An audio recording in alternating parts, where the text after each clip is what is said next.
This is the official. Welcome everyone to this regular open council meeting of today, May 19th. In the gallery, we have the grade 1 and 2 class members from Alexander Park Elementary School, which is great. We've gone on a little tour. It's awesome. Really appreciate the whole class being here, the classes being here. It's been fun. Thank you very much. I'd like to let people know that there's a live audio video feed is being broadcast and recorded via Zoom and is available on the Town of Golden YouTube web page. For those attending virtually, let you know that Councillor Cooper and Hambrick are attending online. Is that correct, Ms. Seville?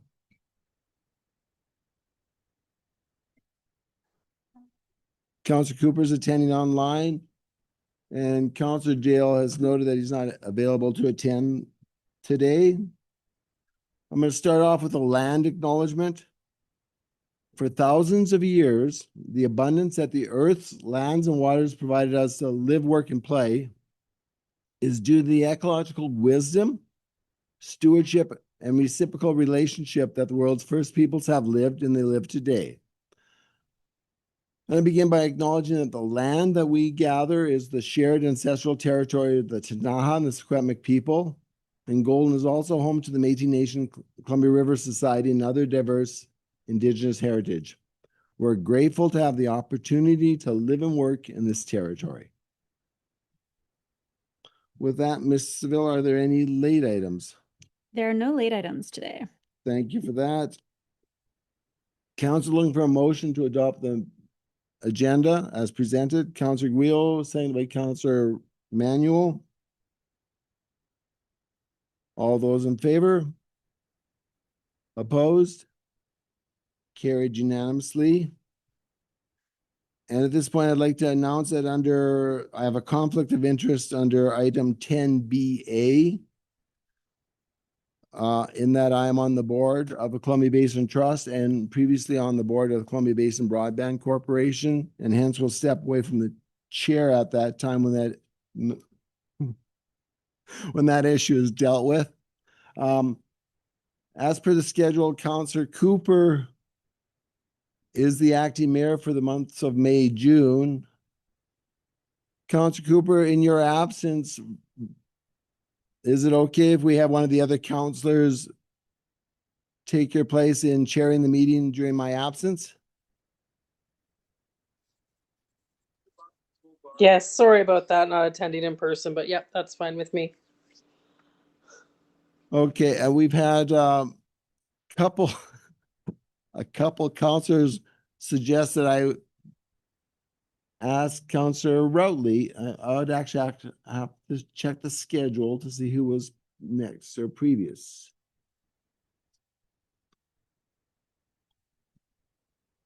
Sorry?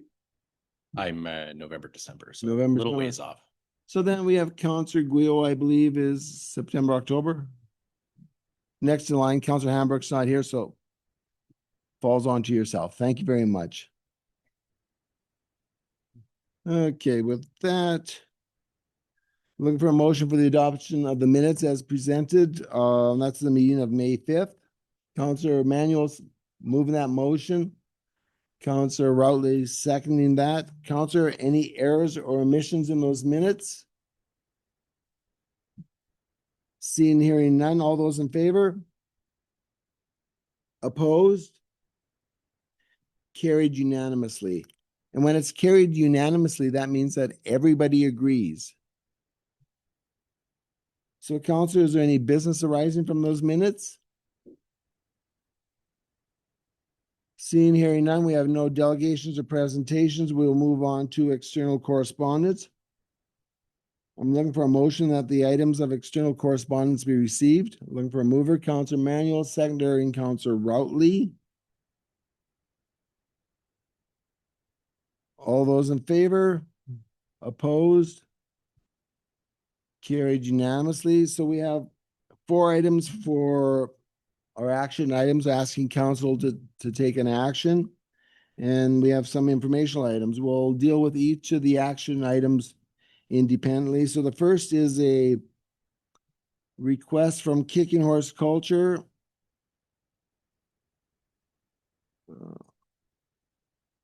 For the youth mural camp. Yeah, council, you have the letter there before you. I just gotta get the technology to catch up with me. Okay, my apologies, just gonna go. Okay. So there's information there. There's a picture of the location that has been identified. Is there any actions that council would like to take on this item? There's a request in there. Councilor Manuel? You again. How we start a meeting. Just want to thank you again that I'm in favor of this. I like the fact that we're engaging some students. I'm sure some students will be very interested in working with art. I like that.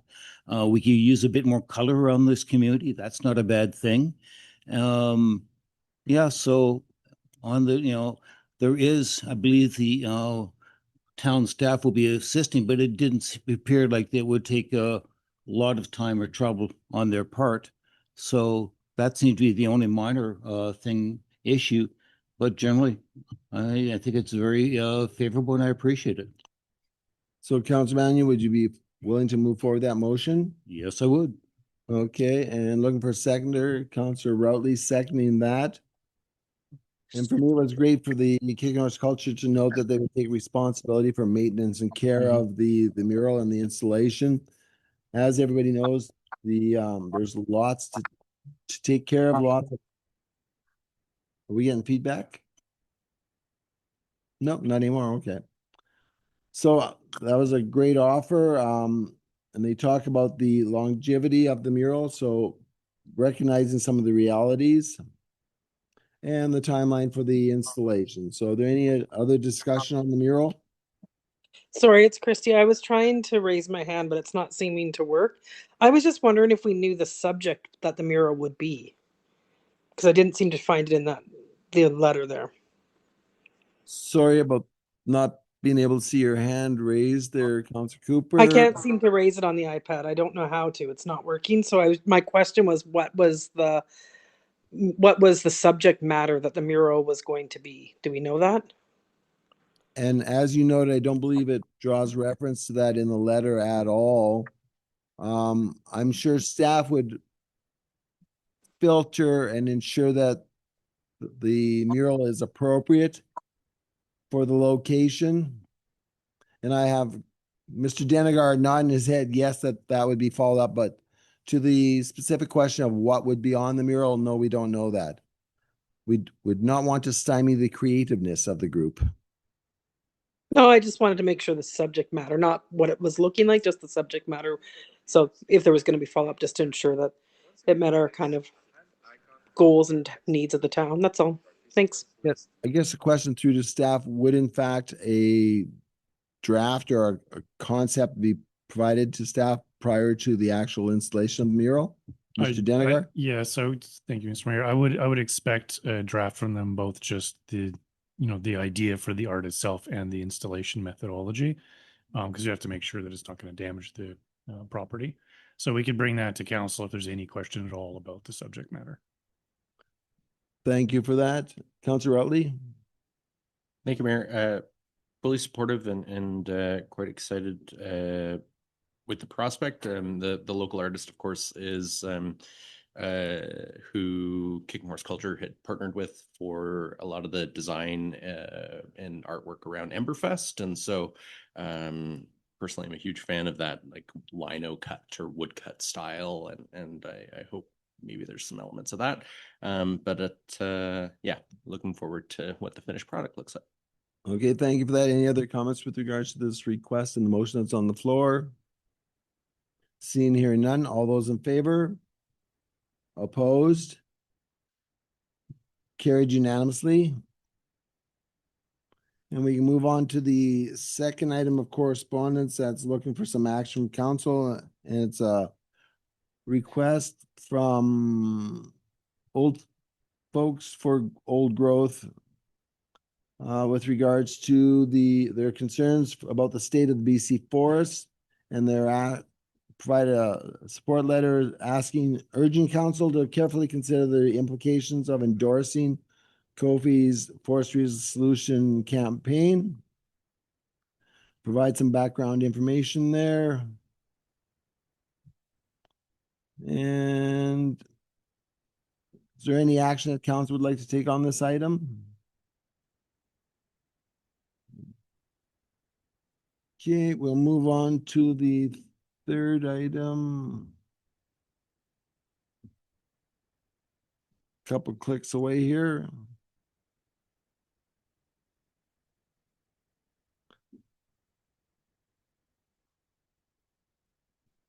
This is the gender-based violence and public safety. And it's to mayors and regional district chairs. Talking about UBCM that'll be held in September. And the group that are looking to meet and support resilient communities and stable local economies. And asking if anybody would, I may have the wrong one here. My computer's not being nice to me today. So we have it up on the board there. We're asking the leadership for the following steps, and they speak to a number of initiatives that they're looking to councils to support. I will say that suggest that there is a limited mandate for council in this particular realm. What's the desire of council? Councilor Guil? It's definitely a worthy cause, but we also have a very, very good and competent women's center takes a lot of this on.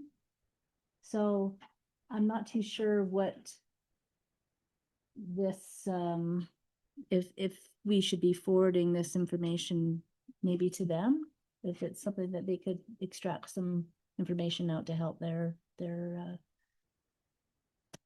focus. That's something we could do for sure. Yeah. Councilor Manuel? I'd agree with Councillor Gale. The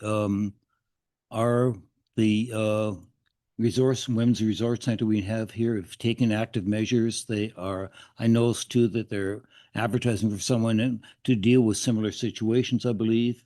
I'd be happy to simply pass this on to them and see whether they think what they can do with it. But I think they're the experts and active experts in our community.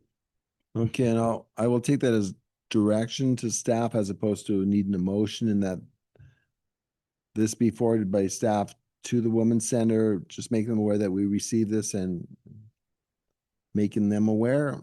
Excellent. So moving on, if I can catch up with the cut. Okay.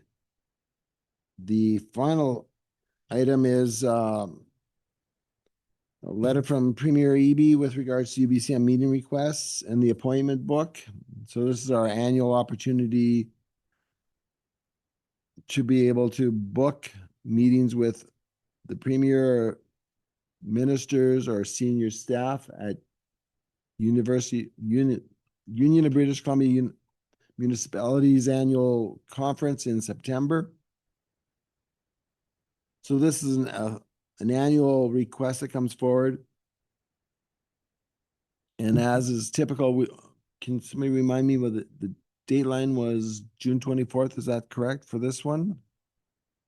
Do we have other dates for the ministerial and the senior staff ones? I'm just wondering if they were the same. I don't remember offhand. Does anybody remember? I'm assuming not then. Okay. Yeah. Yeah, they're buried in this document. Ms. Seville? Okay, now we've got them there. Next page. There they are. So the deadlines are June 24th is our first deadline. And that's for the senior ministerial staff. Cabinet, yeah. Cabinet, okay.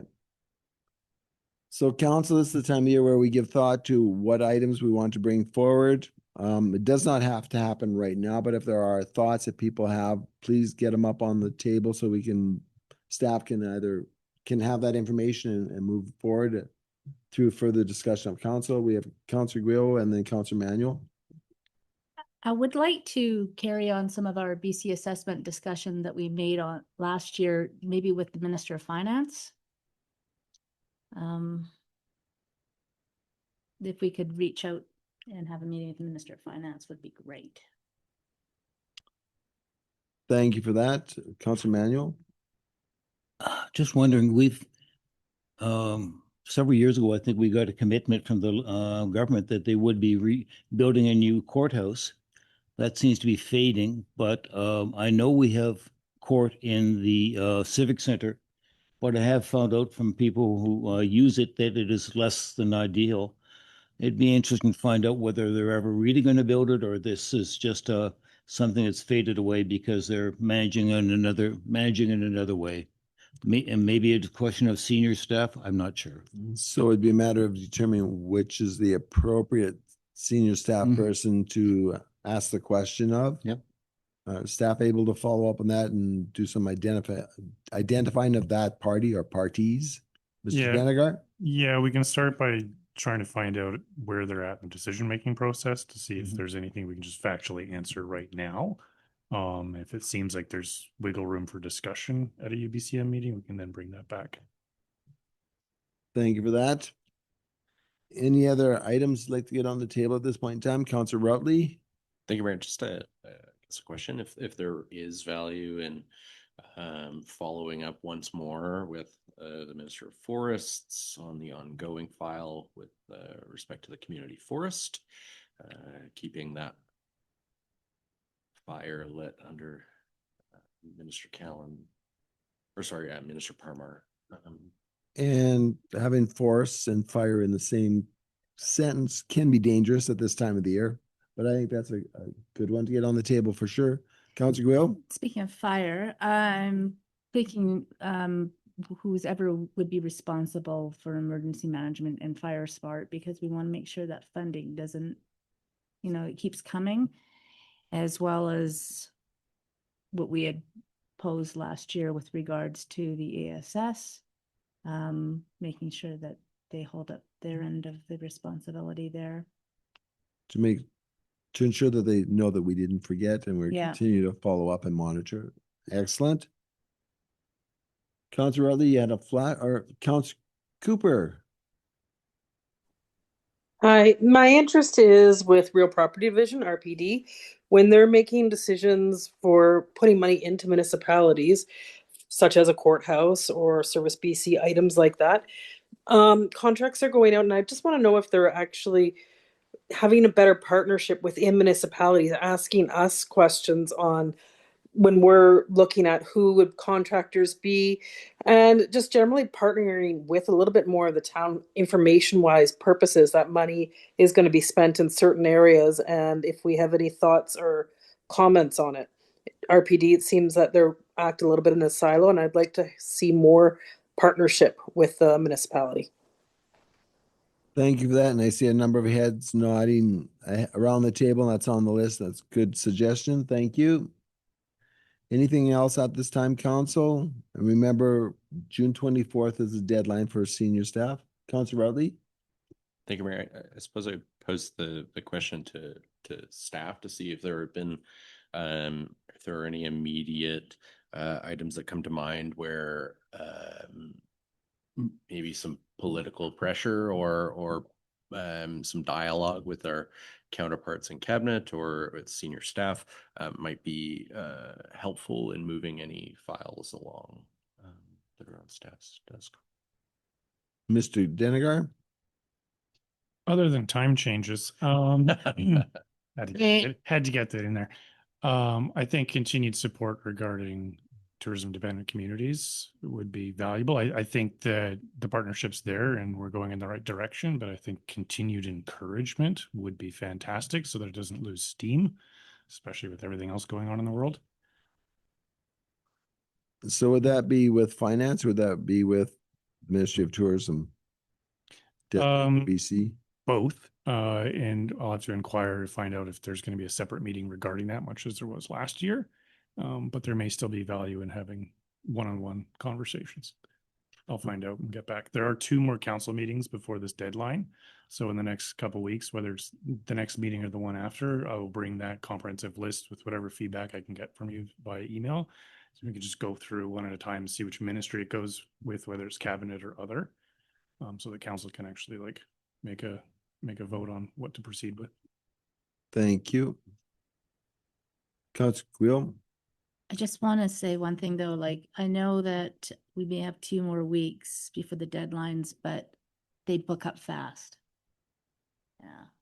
Cause we Sooner, missed it before. sooner is better Yeah. than later.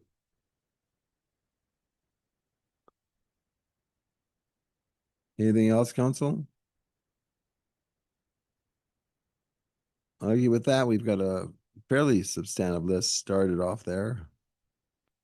Staff will go off and do some work on that. So with that, we'll move on to the informational items. So we received a communication from David Atkins, who's the parade coordinator for the Sparwood Coal Miners Day. Request or providing us an invite to participate in the 2026 Coal Miner Days Parade that's being held June 13th. That was free advertising. And the second one is a letter from the mayor of Abbotsford and letting us know that the city of Abbotsford received a copy of the response to the village of Zavalis regarding the expansion of the provincial sales tax. And they appreciate the explanation. They they are respectfully reinforcing the concerns raised by local governments across BC regarding the application of provincial sales tax to professional and related services.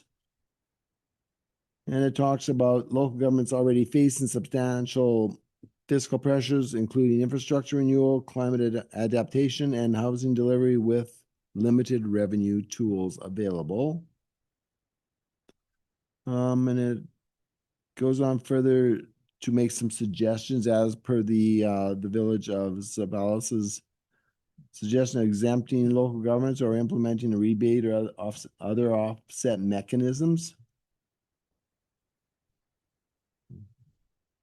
And the next one is communication from BC Hydro, making us aware that they're going to be doing some power pole replacement, distribution poles replacement that were 9 poles, I believe it is, that were originally installed in 1961. The dates are from Monday, June 22nd to Friday, June 25th. And that the crews will be contacting the residents there. There's a planned outage from 7 a.m. to 5 p.m. for the duration of the full construction period, and that they are communicating with the residents. There will also be a temporary need for the resident to vacate their homes for approximately 5 hours during some crane operations to reduce, given the location of some of these poles. And it also says that should council members or city staff require additional information, then they provide some contact information. Okay. Well, I believe it's the last one for information was from the Golden and Region Senior Society, providing us a summary of their activities and operations for the 2025 and what they're doing looking forward. They do draw attention to the fact that they appreciate the grant for the past 3 years from Area A, Electoral Director Cathcart, for funding to provide to hire a program coordinator. And it talks about some of the activities that the program coordinator has been doing.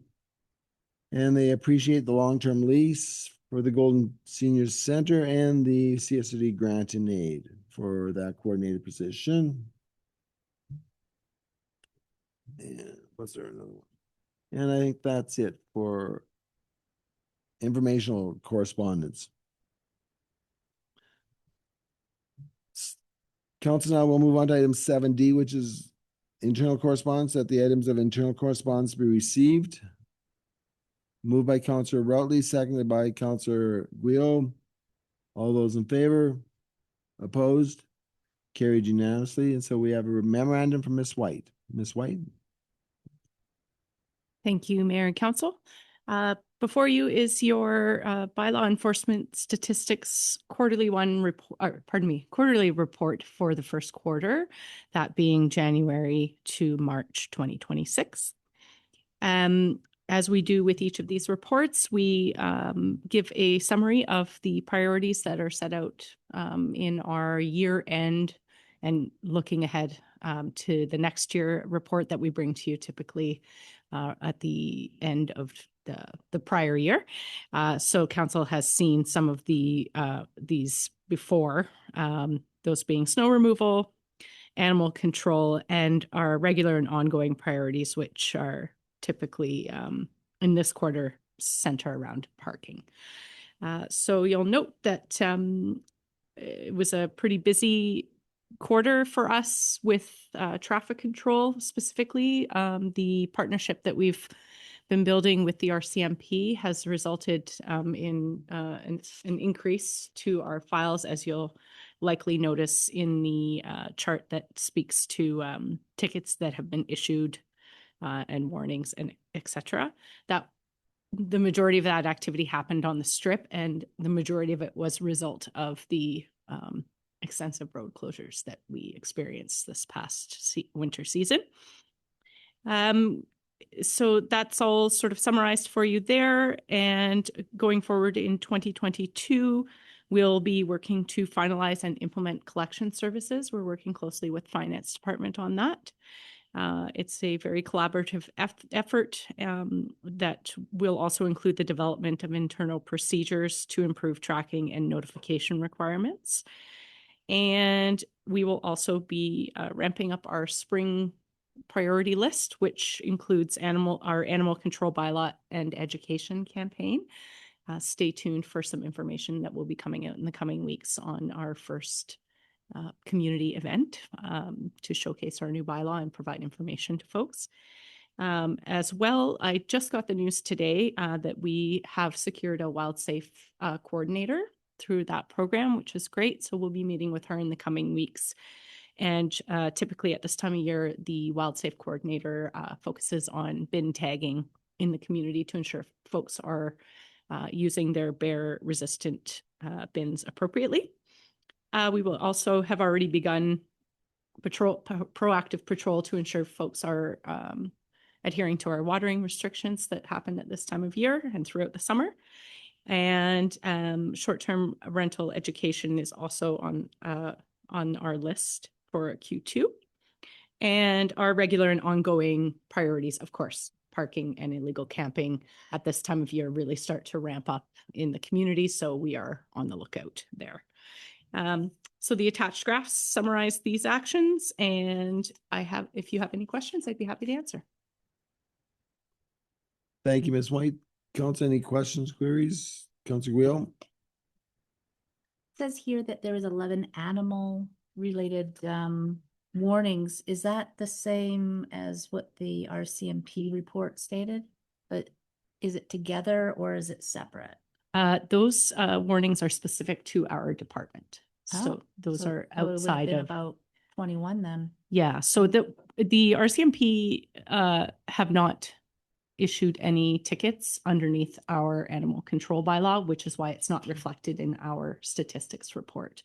So any calls or actions they've taken with as far as animal control have fallen within their own jurisdiction, not within our bylaw Okay. enforcement. So these tickets that you see, RCMP issued tickets under traffic and parking, that's specific. They're using our Town of Golden bylaw, and they are able to ticket for traffic infractions under our bylaw. So they're the ones that were giving the tickets out mostly? Or- In the line that shows traffic and parking, 35 issued tickets. Those were issued by RCMP members. Hmm. Citing our Wow. Town of Golden bylaw. The other question, Follow up? kind of off topic, e-bikes on trails and on sidewalks and that. Mhm. I had I have received some information from the staff here, but I don't see that on your second quarter focus. The e-bikes and cycling etiquette should probably be captured in our ongoing priorities in the spring and summer. So I can certainly include that going forward. We do, through the Director of Corporate Services and Communications, undertake communications around how to ride your bike in the community as part of Go By Bike Week. And as far as the bylaw department is concerned, and so in the way of educational materials, typically that's provided on as we encounter it in the community. And so we'll be definitely on the lookout for that as part of our spring patrols. Thank you. Councillor Manuel? Would you expect there would be more short-term rental complaints and going into the tourism season? I couldn't. No. I couldn't really fathom a guess on that. If last year is any indication, then no, we didn't really see an increase in any complaints regarding STRs in the tourist season. Would you think that is, how to say, is that because of the education we're putting out there so people understand what they should be doing or not?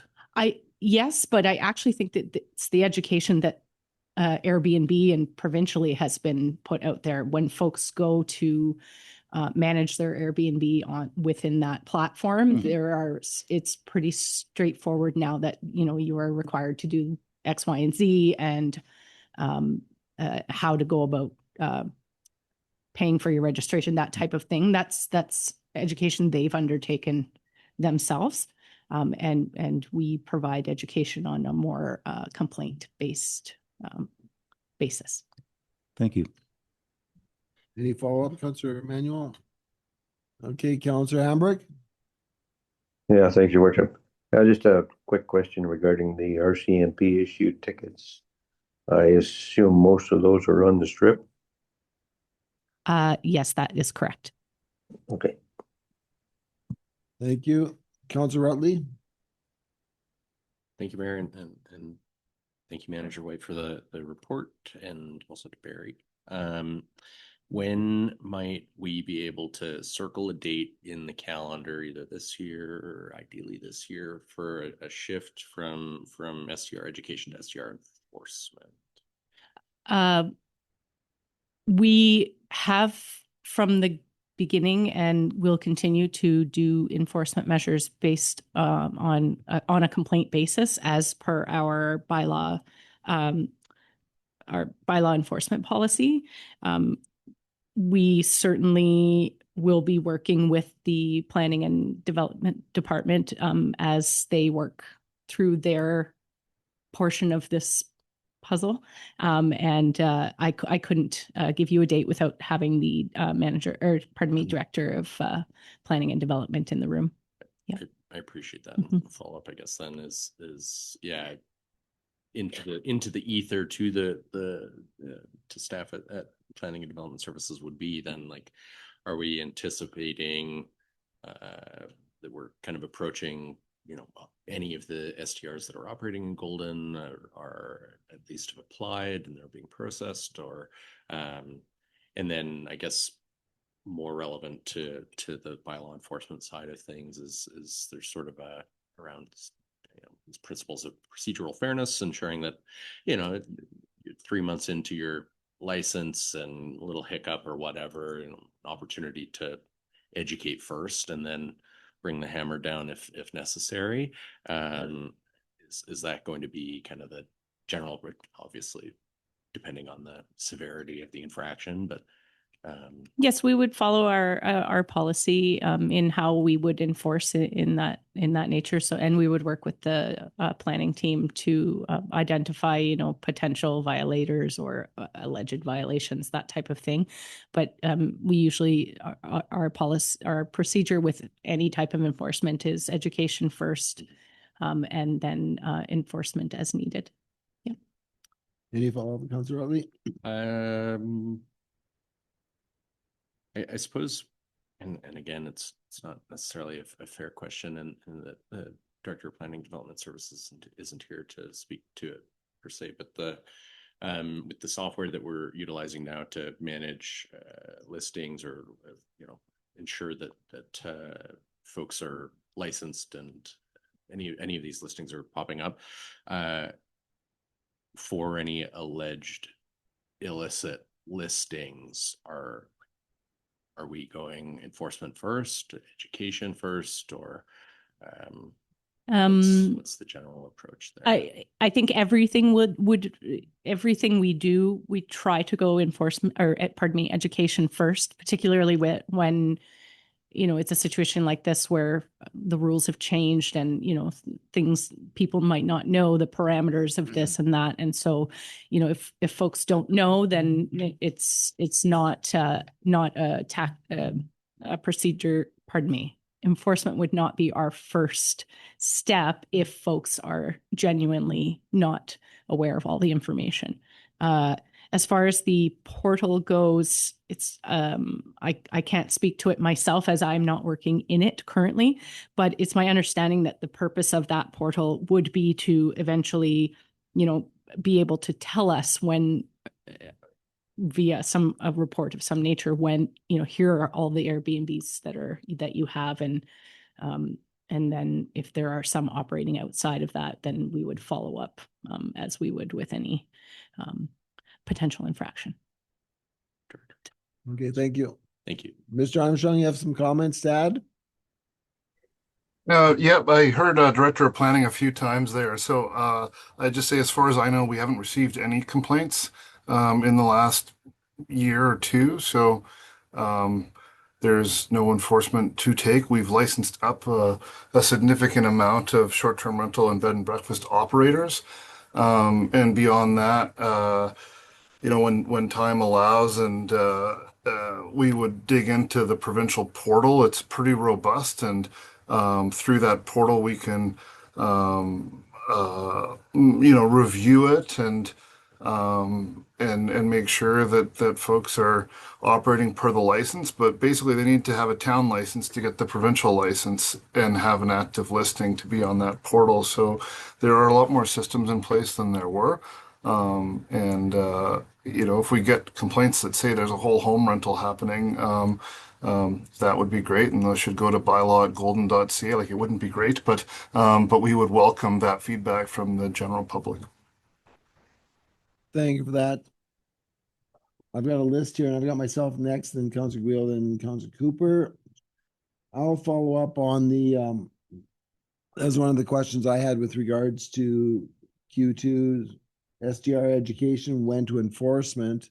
And it was specifically, my note was, I'm sure the public is querying us as to when will there be enforcement, and the complaint I hear most is relative to whole house rentals.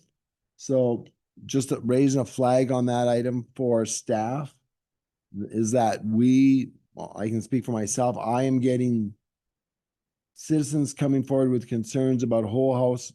They, in their minds, they know that a whole house is being rented out through this program, through the platform, and there is no enforcement. So, and I'm not saying that they've provided official complaints, and I've always asked them to do that.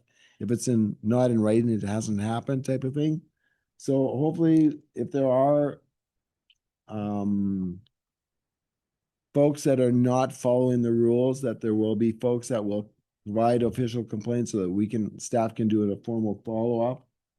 I had another item, but I'll go to Councillor Guio and then Councillor Cooper. Going to talk about short-term rentals. We have the software that can say who has a short-term rental. We have a planning department that's super duper busy. Why is it falling on the planning department to monitor that software when the bylaw officer would be the one that would be implementing the service? I think that, I know that there's short-term rentals that are whole house that are on there. So I just don't understand, like, why So the, the question to staff of why it's going to Yeah. that department, I'll go to Ms. Seville. I can speak to that. So prior to the provincial government rolling out their own portal, we had done some initial training on a separate portal system. And while these new regulations were rolling out, Phil's team took the lead because they needed to make sure that their processes were in alignment with the provincial processes. And so at this time, it's only been their team that has done the training on that portal. But I would imagine in the future that it would be a much more collaborative effort as they are checking it in terms of the business licensing process, that we would also have our bylaw enforcement officer trained on that same portal. It just hasn't come to that at this point in time. Follow up, Councilor Quill.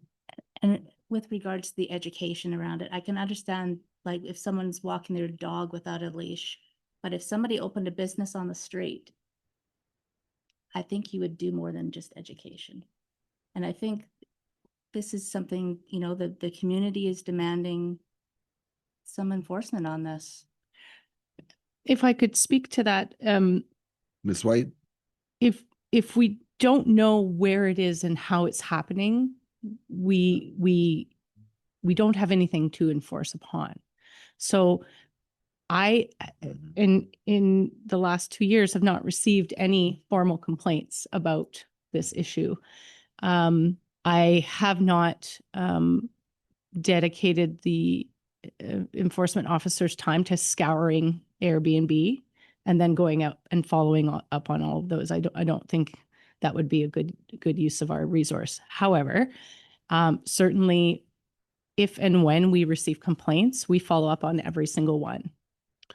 So if I may, this is a message out to the general public. If in fact you have concerns about a short-term rental that is in contravention of the municipal rules around owner occupied, you need to provide that in writing to the bylaw, to yourself, Ms. White. Bylaw@golden.ca. Thank you. And get that information. And that's the tool that staff need to be able to do the follow-up so that we can actually have the enforcement.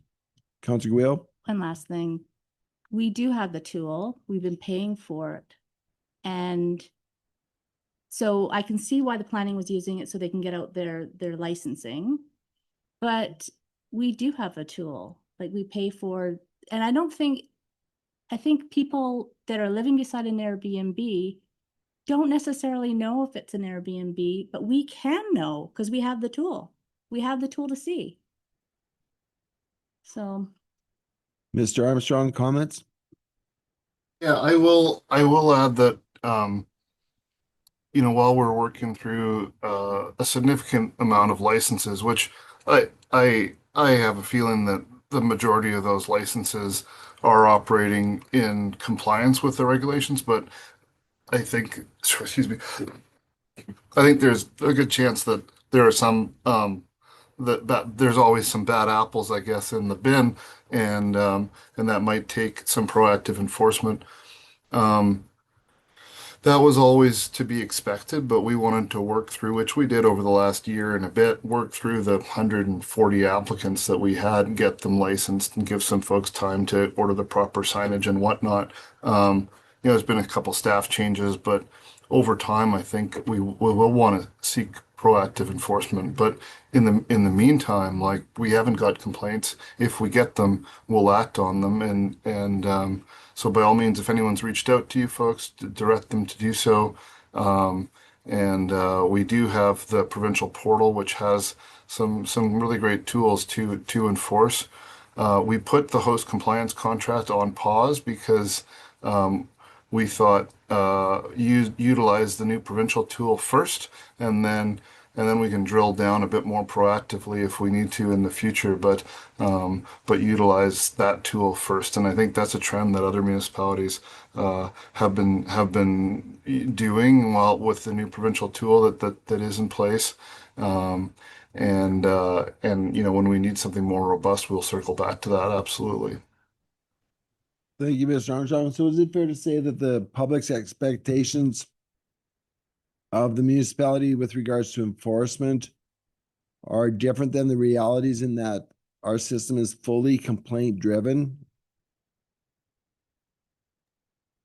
Yes, I think, because it's not as blatant as, a new business opening up downtown, though, it's almost a bit more hidden.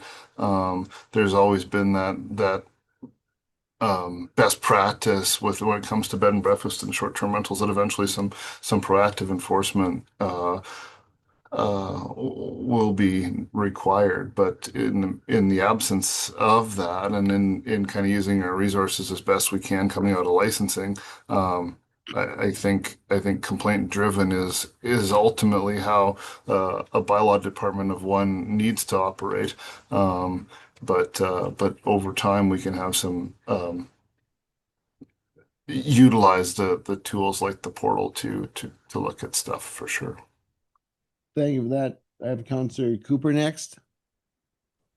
Hi, thank you. I understand the model of complaint driven. However, when I'm just looking on Airbnb and other portals right now, I find 2 full house rentals right off the bat in golden downtown sectors, like within our town limits. So if I can sit here and scroll and find 2 within a matter of minutes, I don't see why, as the town and bylaw, we don't spend a little bit of time, not insurmountable amount of times, but spend a little bit of time and just scroll and find some and then go make contact, as opposed to complaint driven only. Just because some people aren't aware that what their neighbors have, or sometimes they've just grow up apathetic to it and just like, well, nothing's going to happen. So I think being a little proactive on it, scrolling the site, spending a bit of time, I don't think that, I think that's beneficial for everyone. Thank you, Councillor Cooper. Mr. Dinagar. Thank you, Mr. Mayor. 2 things. One, I'm going to sound super bureaucratic here and go, we do follow policy first. So despite how little effort something may seem, it would be not compliant with policy if we were actively enforcing this without clear direction from council to do so, which council is certainly welcome to decide.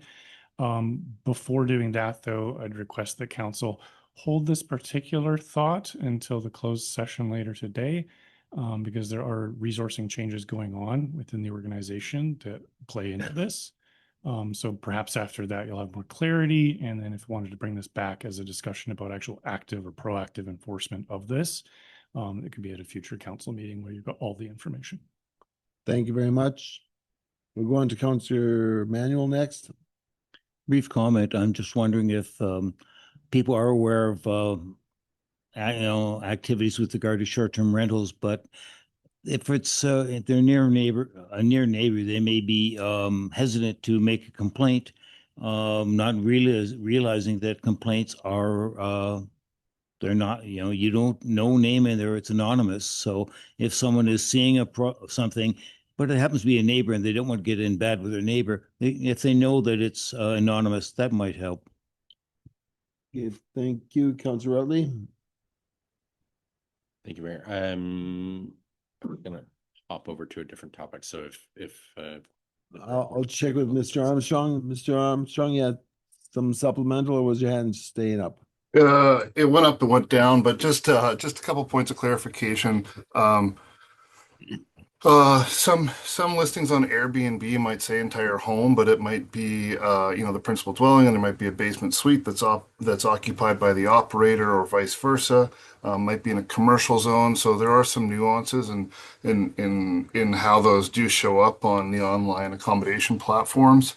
And then the second point is, if someone does complain, the bylaw officer doesn't immediately go out and in part of their investigation report who the complainant was, but there is kind of the caveat that eventually, if something escalates far down an enforcement path, that under freedom of information, that complainant might get disclosed. So just just since this meeting's live and recorded, I thought I'd just provide that clarification.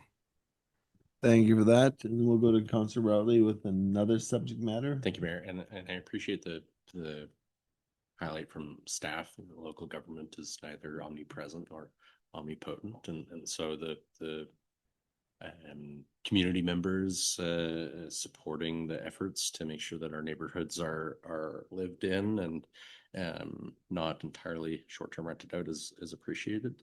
It comes down to resourcing, as I'm hearing, and so my mind goes to the usual regular and ongoing bylaw file, which is parking. And I recall in the past, the bylaw enforcement officer had mentioned that there's some difficulty in enforcing or educating on the parking side of things when with the 2-hour limits. And I imagine that right there, I mean, to be able to cycle through, say, the downtown area there on 9th, requiring a loop through and logging and going back again in 2 hours to see if in fact any vehicles have moved requires a ton of time. Are there considerations about moving that window down a little bit so that it's a little bit more manageable, so that we're encouraging more cycling of parking spaces or cycling in general, to ensure that we're not allocating a ton of time by virtue of just parking limits being at the 2-hour mark. Obviously, there's some that are 15. But Ms. White, any response? I just want to repeat back your question to you, so I'm understanding what you're asking. Sure. Are you asking, have we considered less time monitoring parking downtown? A reduction in the limit for parking, so that instead of a 2-hour parking limit in one spot, and then you just shift a couple over and you're good again, perhaps a 1 hour or less. I see. I believe that has been a discussion that has ebbed and flowed at the senior management level a number of times. We've definitely, sat on some demos with different parking management companies to talk about, 1 hour parking versus 2-hour parking versus 15-minute. And I can't honestly say that there are plans to reduce that at this time. I think that would be something that would come through in, some form of council report to get direction on before we would make a change like that. I don't think that there's any silver bullet for parking enforcement in the downtown area for any municipality, regardless of what type of measures they use either, be it parking meters or having a dedicated team of bylaw officers out there, monitoring parking. So I think it's been an idea that's been tossed around, but with no real, we would need direction to charge forward on something like that. And that's a pretty big change to bring to the community. So. Thank you. Ms. Seville? Just to provide some supplemental information on that. So we have had some parking demos, and we have had some conversations around what that might look like in terms of timing. And something that we have discussed at the senior management level is waiting until the bridge project is done and some of the construction projects in the downtown core, and kind of reevaluating what parking looks like. We're also bringing another parking area online in the near future. And so once we kind of have a new lay of the land, then we can kind of determine what's the best strategy moving forward. Is it paid parking? Is it different time parking? Whatever that might look like. Thank you for that. Any other comments with regards to the report? I actually just have a data question. Do we actually know the number of STRs that presently have licenses within the municipality? I'm just looking for some data on that. I would defer to the Mr. Armstrong? Director of Planning. Yes, we do. We can share that number. I don't have it at my fingertips, but it's around 140. I thank you for that. And I think that's the kind of data that council's kind of looking for, to know that we're substantively getting people to license. And yes, there's going to be some outliers. And yes, right now there is a process to be able to address those outliers. And put that into the context of the number of STRs within the municipality. And that gives us a bit of an awareness. So thank you very much for that. I appreciate that information. Thank you very much, Ms. White, for the report. It's not very often that bylaw gets that much width and breadth at the council meeting. Appreciate it. So now, council, we're moving on to item 7E, which is outgoing correspondence. I'm looking for a motion that the items of outgoing correspondence be acknowledged. Councilor Routley moving that. Councilor Manuel seconding that. All those in favor? Opposed? Carried unanimously. So, council, there's 4 items of outgoing correspondence as directed by council. The first one is to Minister Ravi Parmar, Minister of Forest, with regards to the conflict to care, BC Forest future proposal, showing our support for the proposal to provide regional authorities, local governments, and communities with access to accurate, comprehensive, and timely forest data. Also drawing attention to the fact that emphasizing that without additional stable long-term funding, local governments do not currently have the capacity to mobilize the expertise that we actually have within our community. And we welcome the opportunity to explore whether Golden and surrounding area could serve as a pilot for the region. And again, these are from the direction of council. The next one is a letter to Premier Eby with regards to family inclusive interim action and long-term rural immigration plan for British Columbia. A letter that was co-signed by myself and electoral area director Cathcart, asking the province to provide immediate practical measures to address the impacts of the temporary foreign worker program on Golden and other BC rural communities. We're working collaborative towards a long-term immigration framework that better serves the realities, and drawing particular attention to that it's not specific, not only a labor issue, it's also a family issue, and that in some instances these families are separated by virtue of some of the direction, and provides more details there. The third one is to Mr. Bailey and to Minister Boyle and Minister King with regards to the Resort Community Collaborative. The desire to let them know that we're convinced establishing new funding tools for tourism infrastructure are critical. And we'll hear a little bit more about that, I'm sure, today through my report and maybe through Mr. Danigar's report with regards to the RCC and Resort Municipality Initiative and Resort Community Collaborative conversations that have been ongoing. And the last is that, as directed by council, a letter of support for eBus as a vital transit service. I think that's those 4. With that, we'll go on to item 8, which is reports from council. Council reports of activities that you've been involved with in the last couple of weeks with your council hat on. Looking around the table, Councilor Manuel. This does have my council hat on, but you have to wait. You have to be a bit patient.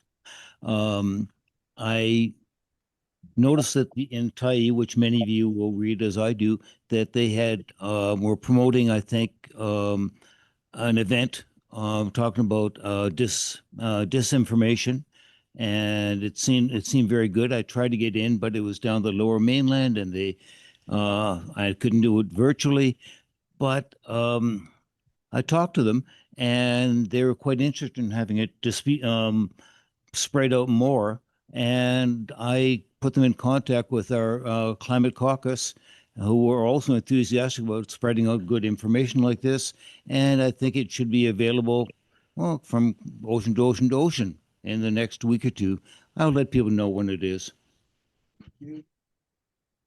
Thank you. Any questions of Councilor Manuel? If not, any other council reports? Councilor Routley? Thank you, Mayor. One event sure on the calendar, last week was the annual general meeting for Kicking Horse Country Chamber of Commerce, which will soon be getting a shorter name after successful special resolution for a name change to the Golden Chamber, with a tagline that acknowledges that they provide service and advocacy on behalf of Golden and Area A businesses. Very well attended. Some great insights, lots of energy with a few new folks joining the board, and very excited to sit down strategic planning next month. So looking forward to the ongoing work of the chamber. Thank you for that. Any questions of Councillor Routley? If not, we'll go on to Councillor Hambrook. Yeah, thanks, Your Worship. Just following up a bit on the support letter for eBus. I've done a little bit more digging in the community and then in the province and see what's available for transportation. So the eBus is one of the ones that services Golden, as well as the Rider Express. They run, eBus runs down through the Okanagan to the coast, and Rider Express goes through Kamloops and down to Coquihalla. So there are also a couple of ride share. If you search for a trip that you want to go, there are options to go on a ride share as well. So there are some options available for people, not necessarily for medical purposes or specific. But if you want to get out of the community, don't have a car, or want to take the bus because it's more environmentally friendly and all those things, it is available. It can be done. So I just want to make that as a note to Thank you. council. Thank you very much, Councillor Hambrook. Councillor Cooper, you have your hand up? I was just going to say that I attended the Kicking Horse Culture General Meeting, and Summer Kicks is starting up again. I believe in the first or the second week of June. I can look it up. But all the events are coming on, and everything will be updated through the webpage. So if you're interested in the Summer Kicks, it is a great event, and it's starting soon. I also was able to attend some Moosehide campaign events.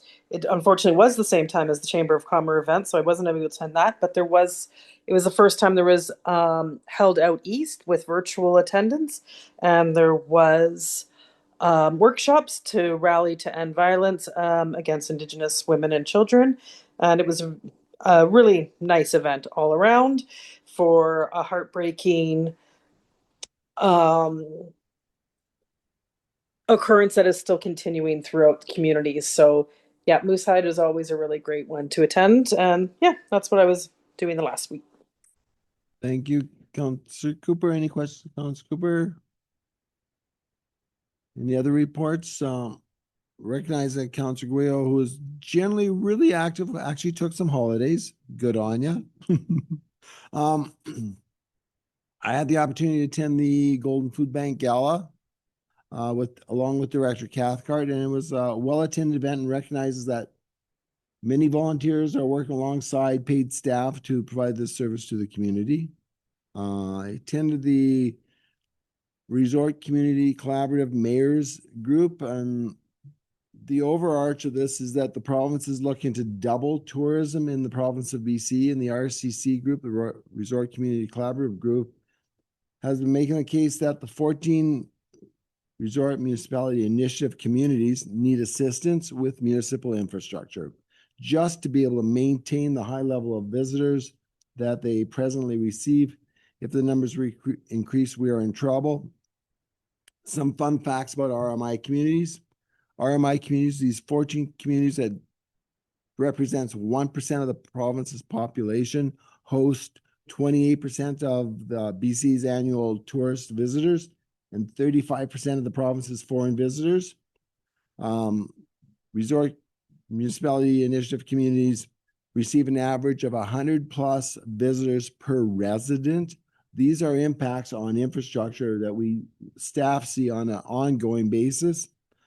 The RMI communities contribute or employ 16% of the provincial tourism force of 21,500 employees in rural areas of the province.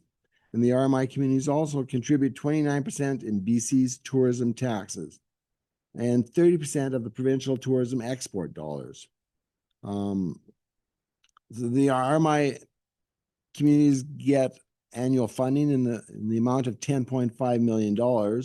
That has enabled resort municipality communities to outperform provincial tourism revenue generators 38% to 20%. So to put it into context, that $10.5 million seems like a lot of money that these 14 communities are getting. Well, in fact, it's doubling, or it provides double the revenue potential, but it only represents 14 days of revenue that the province collects from the tourism industry, or tourism taxes as defined. It was noted that the Ministry of Tourism recognizes the need and is working with the province.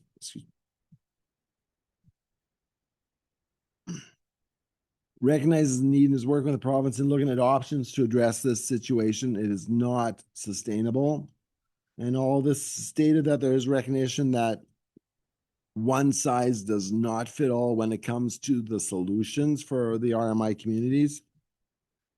Along with Councillor Routley, I attended the Kicking Horse Country Chamber of Commerce, now to be known as Golden Chamber of Commerce, serving Golden area. They noted the work of the last year, including the advocacy for forestry, temporary foreign worker, immigration, workforce, along with events and programming. They also worked on chamber modernization and local collaborations and partnerships. They did note another financial loss for 2025, and that no funds, they are not provided any funds for the task of advocacy, but it's critical for our community. And they also noted that they need funding for core operations. Just these are the conversations that are happening at that level within that group. Another item, I did receive a phone call from Kicking Horse Mountain Resort, Calgary, with embargoed information at the time about the announcement of the Pioneer Express, the chair that's going in 2028.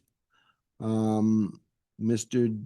Denegar and I also attended a conversation with Parks Canada staff prior to the press release going out with regards to the potential changes in the avalanche control by the Canadian military for Rogers Pass.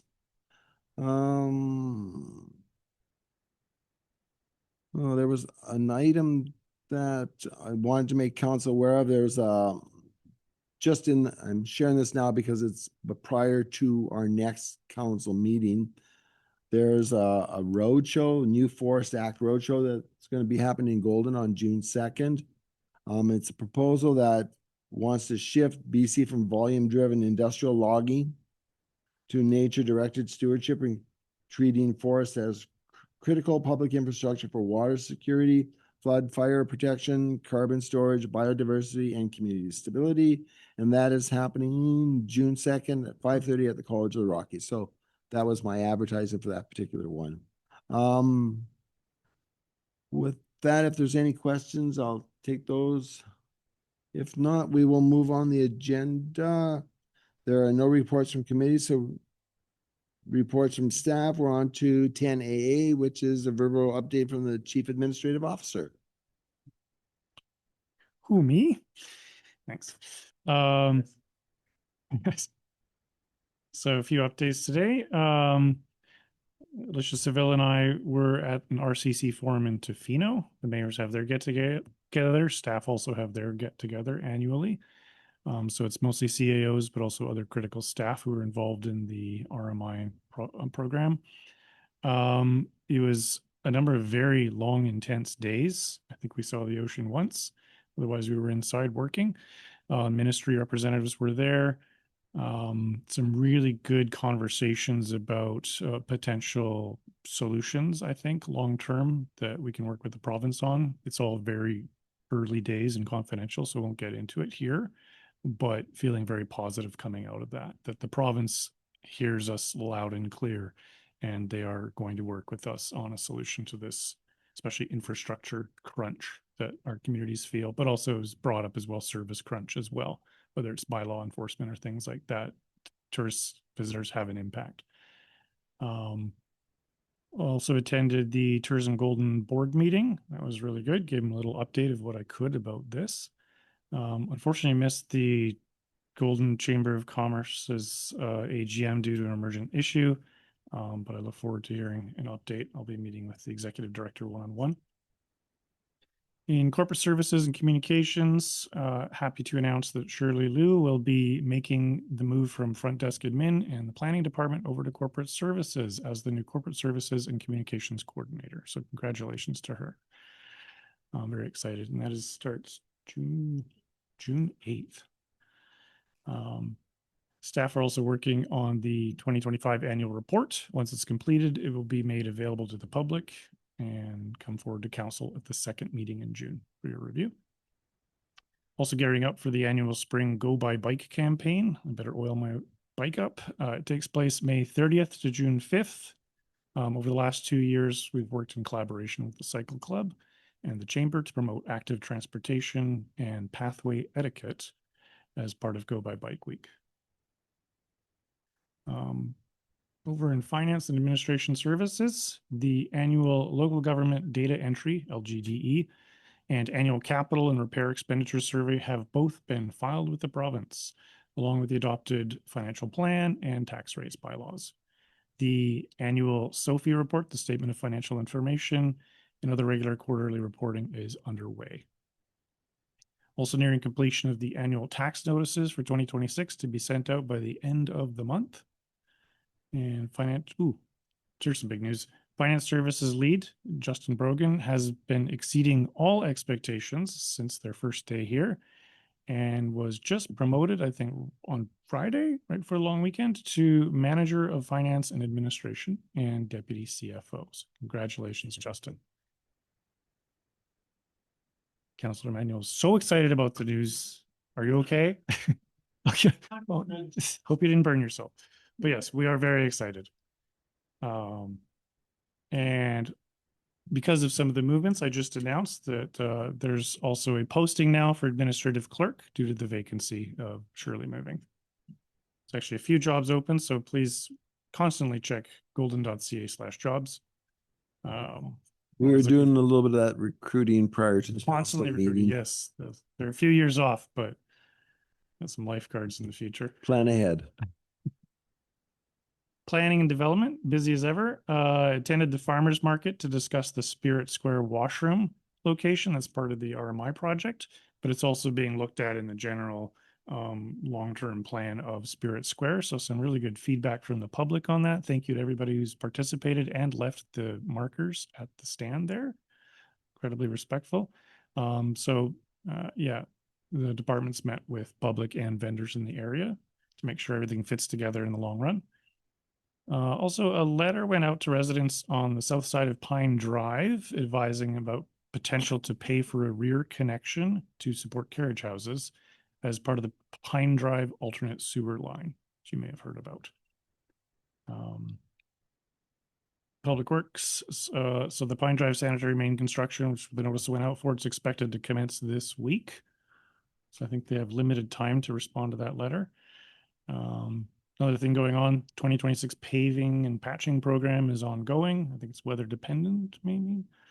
Never know when it's going to snow here. Roadway line markings anticipated to occur beginning the week of May 25th. And speaking of jobs, 2 temporary general worker positions for municipal gardener are currently open for internal and external applicants.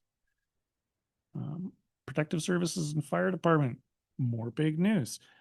Tom Ford, one of our employees from Public Works, has switched sides and gone to another department. They are now the Deputy Chief and Manager of Protective Services as of today. lots of movement going on. So congratulations to him.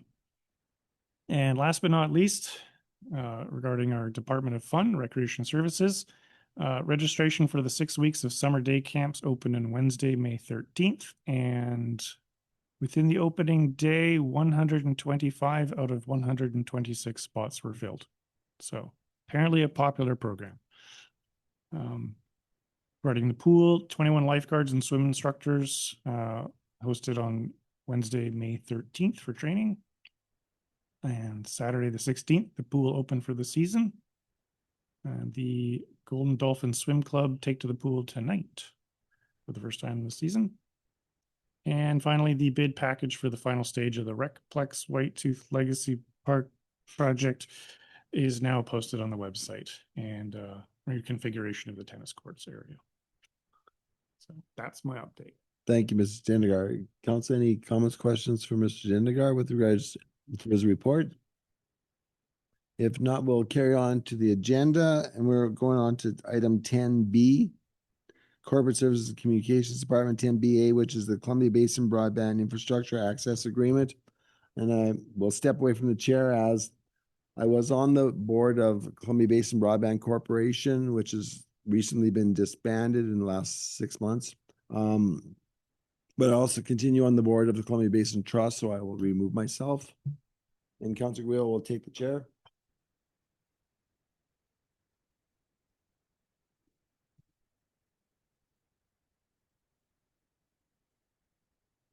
All right, this will be fun. Can I use the hammer? Okay.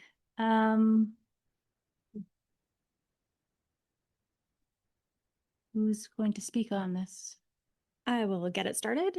David Hedges, our network programmer analyst, helped develop the staff report today. So he'll be here to answer any technical questions once we get to that portion of the meeting. So before you today is a Columbia Basin Broadband Infrastructure Access Agreement. In 2009, the town was approached by Columbia Basin Trust with a concept to build a fiber optic network in downtown Golden. The vision of this project was to create an open access network connecting residents and businesses to high-speed fiber optic network and to connect the local CBT office to this network. The network was completed in 2010 and is now providing fiber optic services to customers in Golden, including the CBT office as well as Town Hall. As part of their Connect the Basin initiative, CBT is installing a new point of presence, or POP, location at their office in Golden. This POP will provide new fiber optic service to residents and businesses in Area A. To do this, CBT wishes to use the town's conduit to connect the new POP to fiber cabling. They have installed along 6th Avenue North in Golden using two 96-strand fiber cables. Allowing CBT to access this conduit will leave capacity within the conduit for future requirements of the town and will not affect the operation of the town's network. The installation of this new point of presence and cabling will also likely lead to Columbia Basin Trust removing some of their equipment currently installed in the town hall point of presence, which would free up space. CBT is seeking a term of 20 years for this agreement. CBT would pay a one-time rental fee and undertake the work, including the cost to replace a broken service vault located in Spirit Square.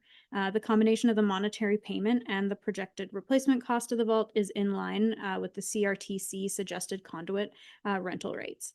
The draft agreement has undergone a thorough legal review on behalf of the municipality by Lidstone, and the agreement is in alignment with the CRTC model agreements. So today we are looking for the delegated authority to sign off on a 20-year agreement with Columbia Basin Trust for this access agreement. So we would welcome any questions and we'll do our best to answer them. Any questions before we get this on?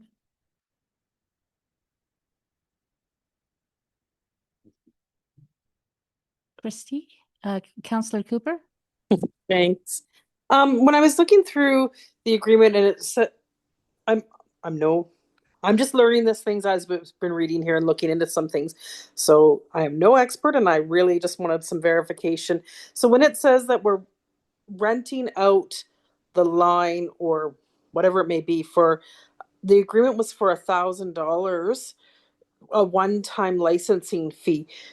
Is there any way, like over the future, because 20 years is a long time, if staffing charges, staffing are working on this in any way capacity going forward, would there be a way to reimburse of staff time and fees? Because it seems like that's a very low fee for the license. And if it requires updating staff time and updating what we're going to require for this, is there any way to recap some of our costs in that avenue?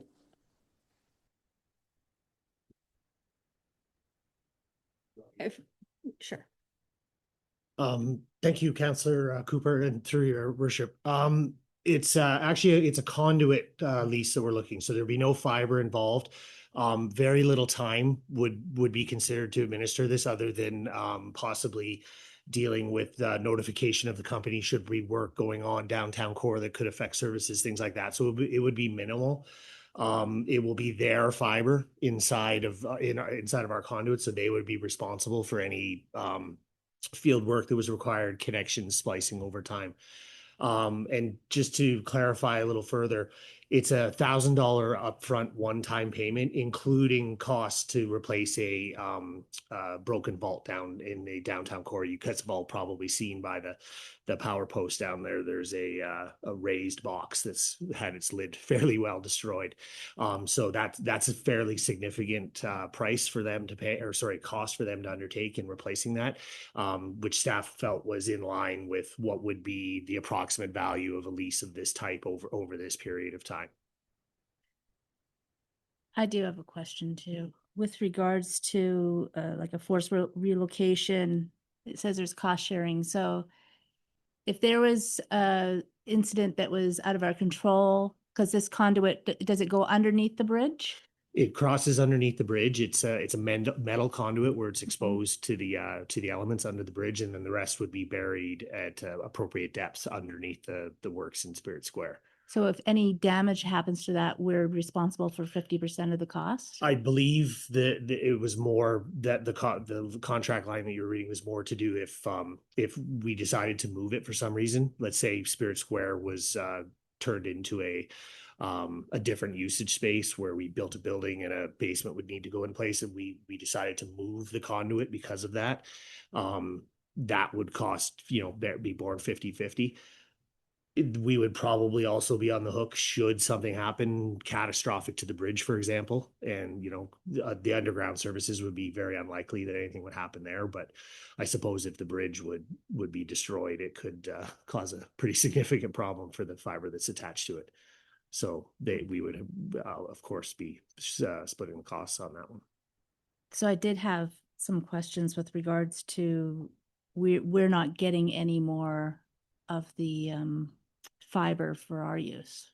No, this is just use of the conduit. We don't have any plans to at this point to expand the network over in the other area, and we're all fully connected in the area geographically where the conduit's already in place. And we do have do we have a conduit map?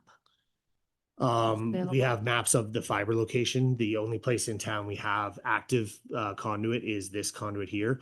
We did, however, secure when the highway bridge at the top of the Golden Hill was put in 2012, 13, I want to say.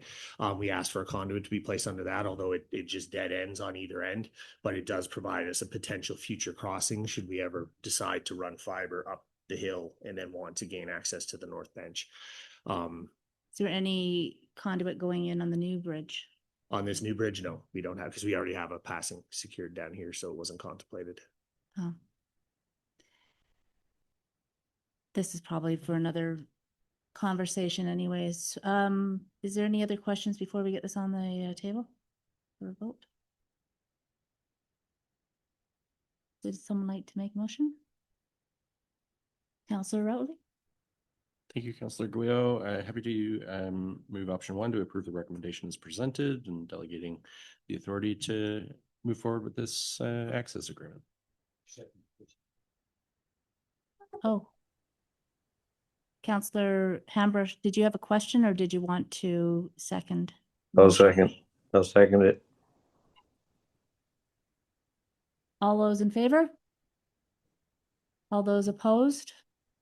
The motion carried. Thank you.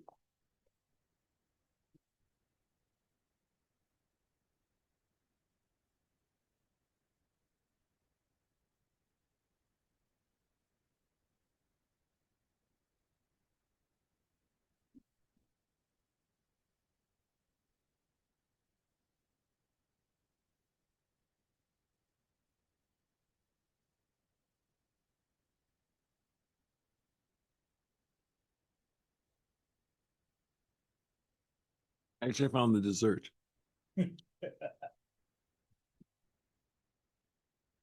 Thanks, Dave. Okay, council, moving on.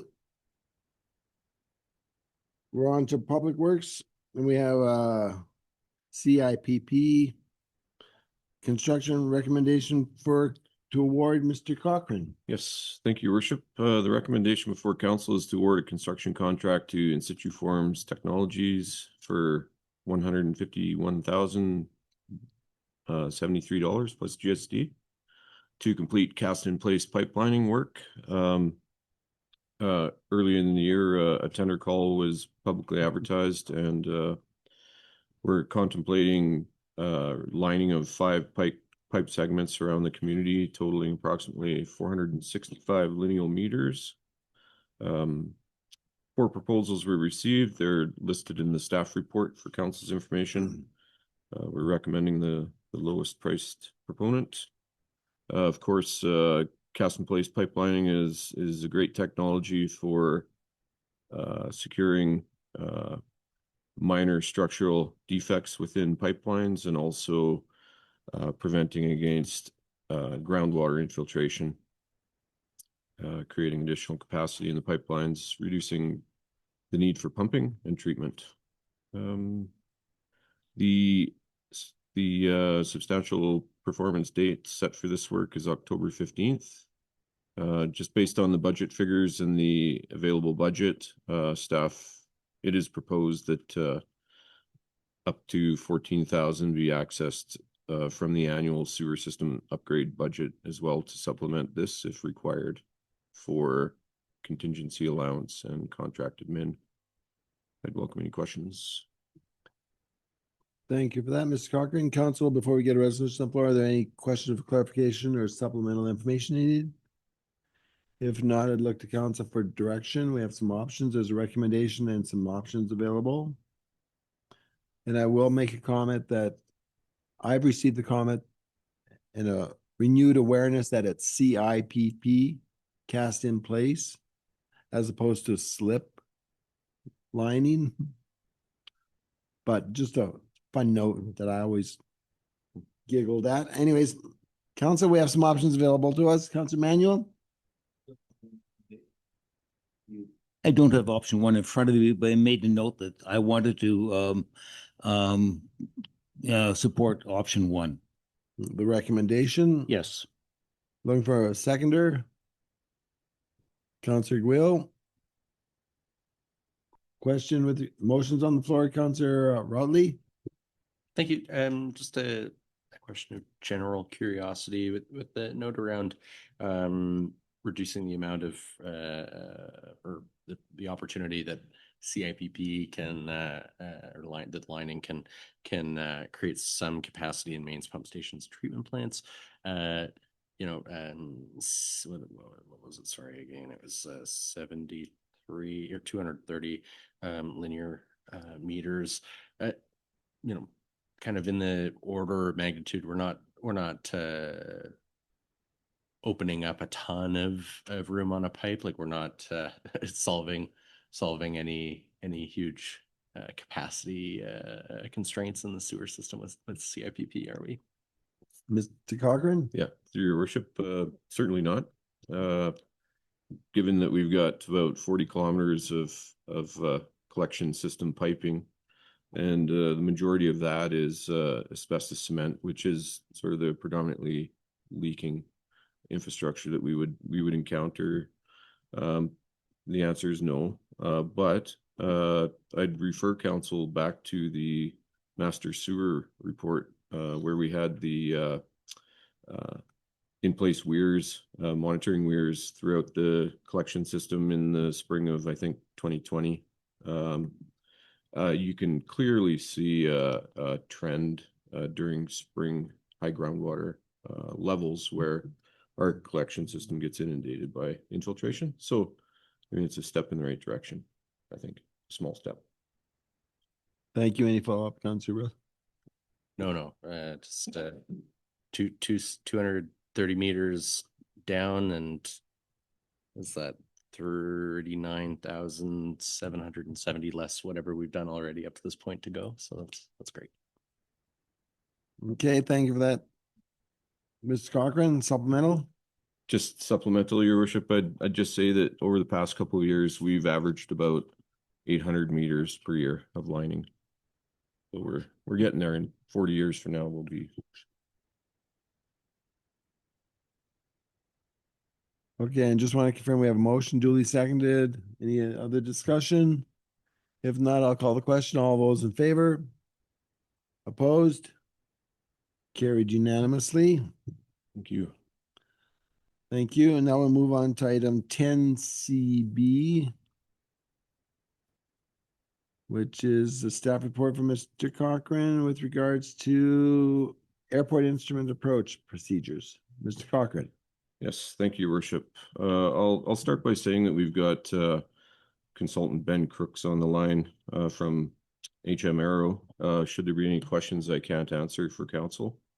This report before council it's got two parts to it.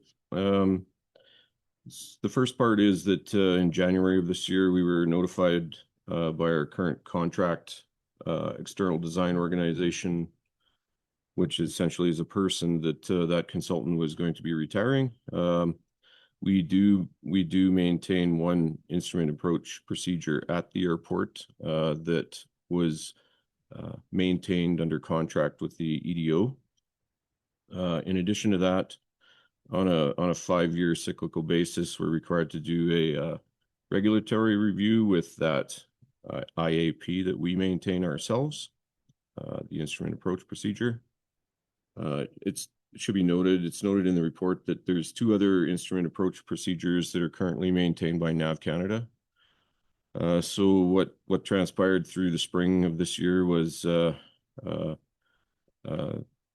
we went out to the market to invite proposals for an EDO contract, but at the same time, it came to be known that NAV Canada would be interested in taking over the instrument approach procedure that we maintain. So the recommendation in the staff report is to transfer maintenance of that instrument approach procedure to NAV Canada. They'll do that for free. Currently, under contract, we were spending about $35,000 over a course of a 5-year contract with an EDO. So not huge money, but money saved potentially for the community. The second part of the report talks about investigating an opportunity for an improved instrument approach procedure. That could be undertaken. It's recommended to be undertaken through a consultant. We could do that primarily for the benefit of medevac. The idea behind it is that through flight testing, current technology reviews, and review of the geography around the airport, it's possible that instrument approach procedures could be refined to allow for approaches during lower ceiling heights, as well as assurances for the pilots of being able to take off during those low ceiling conditions. And that seems to have been the impetus for the original town maintained instrument approach procedure several years ago. But based on changing technology, it's entirely possible that we could further refine it. And then if we were to do that, we would offer that information to NAV Canada, and hopefully it would be implemented through the Canada Flight Supplement for pilots' information. There's an opportunity potentially to fund a study through the EOF funding to the tune of about $40,000. So the staff report is for staff to submit to the CSRD board a formal EOF application for that and undertake it in 2026 should council be in favor of doing that. I think at that point I'd welcome any questions, and again we've got Ben Crooks on, so if there's anything technical he could probably address that. Thank you, Mr. Cochran. Council, any questions before we get a resolution on the floor? Council Manuel? This may be outside of what we know, but I'm just wondering why Canada is coming here and offering to give us these services for free. I'm just wondering if they see some need of our airport in the future, or do you have any idea what's going on? Appreciate the question, Council Manuel. Yeah, thank you. I was Your going to worship. comment that it's the first time in a long time that I've heard about the feds coming and wanting to upload some work. So I'm happy to hear what the explanation is, but it really doesn't matter. Yeah, through your worship, we believe that NAV Canada is simply offering this because they do maintain currently 2 instrument approach procedures as part of their basic service level policy for airports. So then the takeaway is that they may have expanded their core services that they provide to airports. It's not a reflection in any way of the service that or the work that we've been doing. I would defer to Ben if he's on the line. He might be able to speak more to that.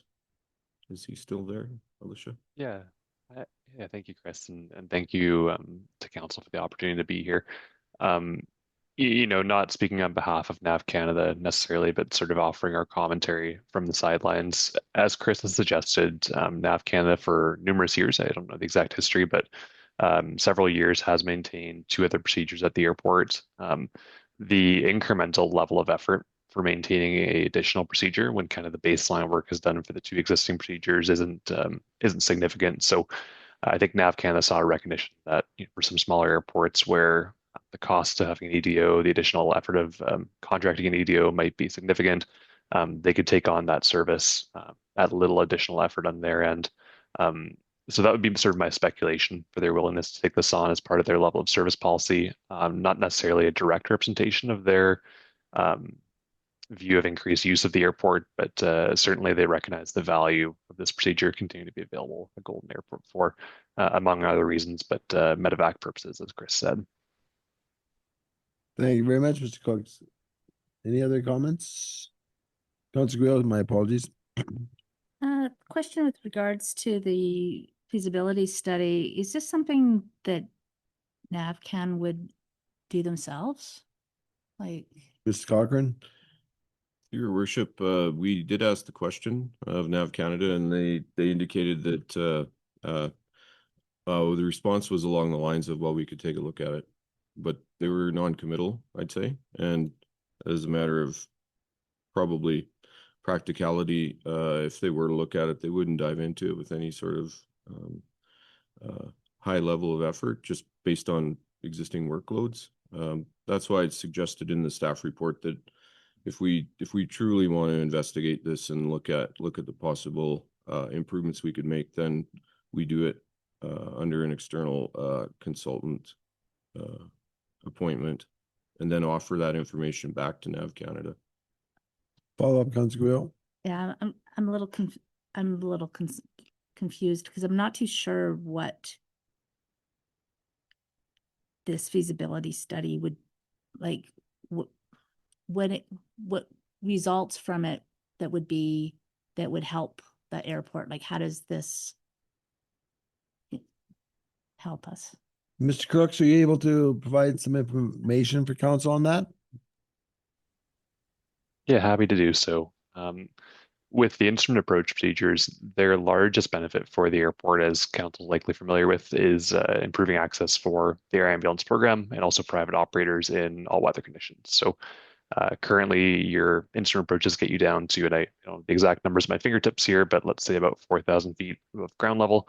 The intent with investigating improved instrument approach procedures and also departure procedures would be to allow aircraft to descend lower, so in more limiting weather conditions, thereby improving access to the airport in, more inclement weather throughout the year. So essentially decreasing the number of days per year that a medevac couldn't get in or a private operator couldn't get in.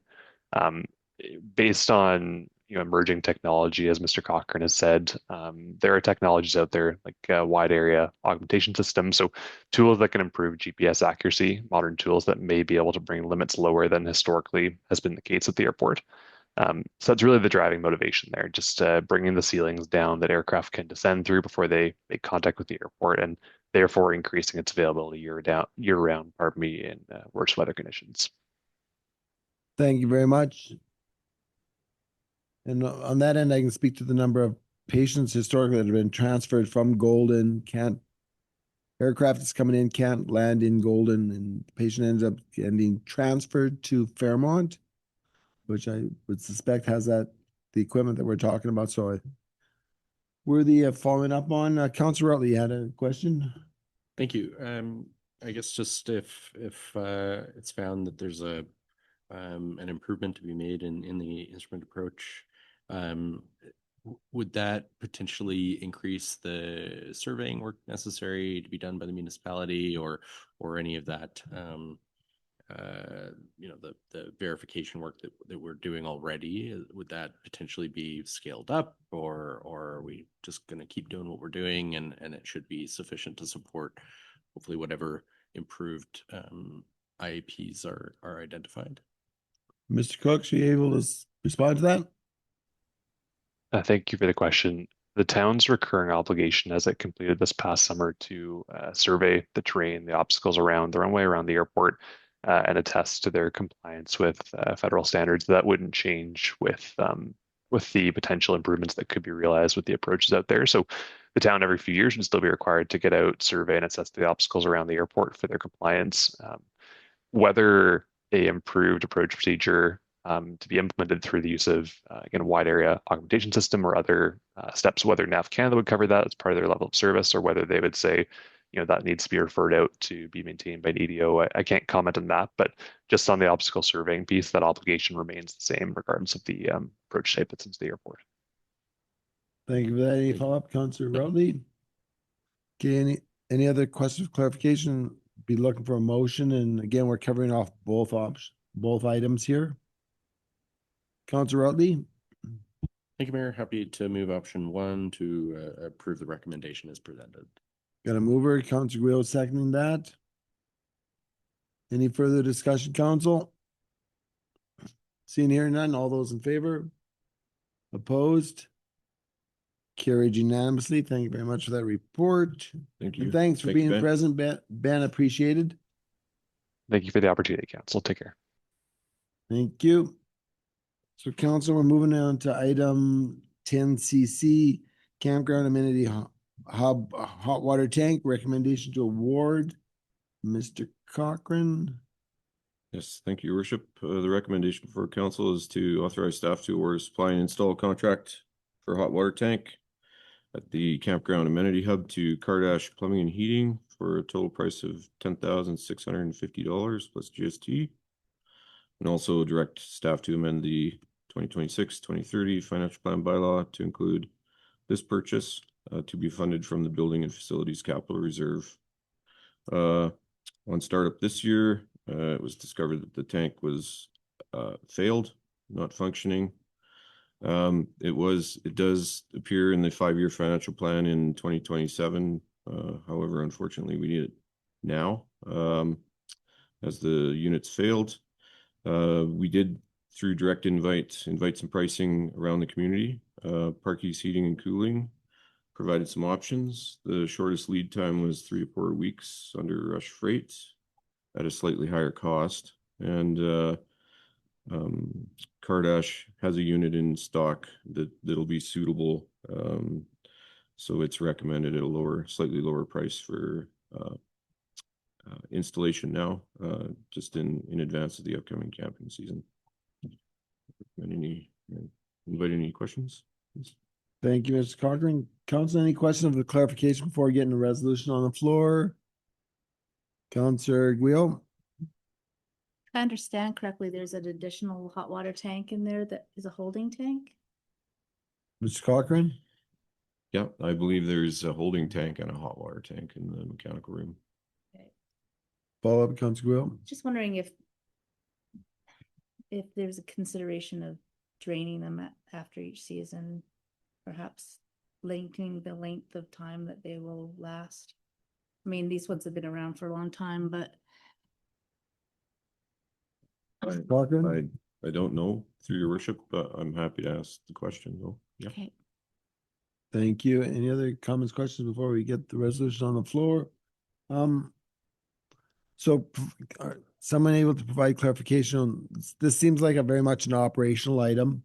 I see that it's in the financial plan for 2027. Is it by virtue of the fact that it's coming forward in 2026 that this is coming to council? If this was if this happened January 1st, 2027, no report would be coming to council. Is that correct? That's correct. Thank you for that clarification.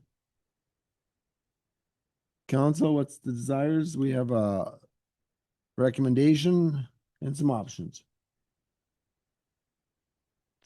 To that point, I will move the recommendation.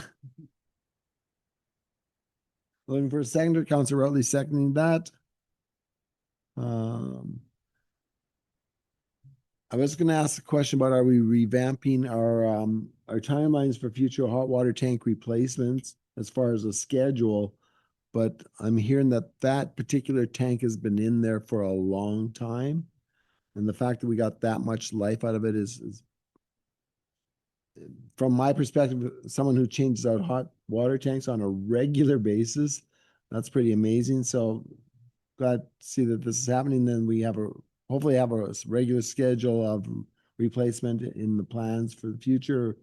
Not that we have a whole lot of hot water tanks, but I think we have a few.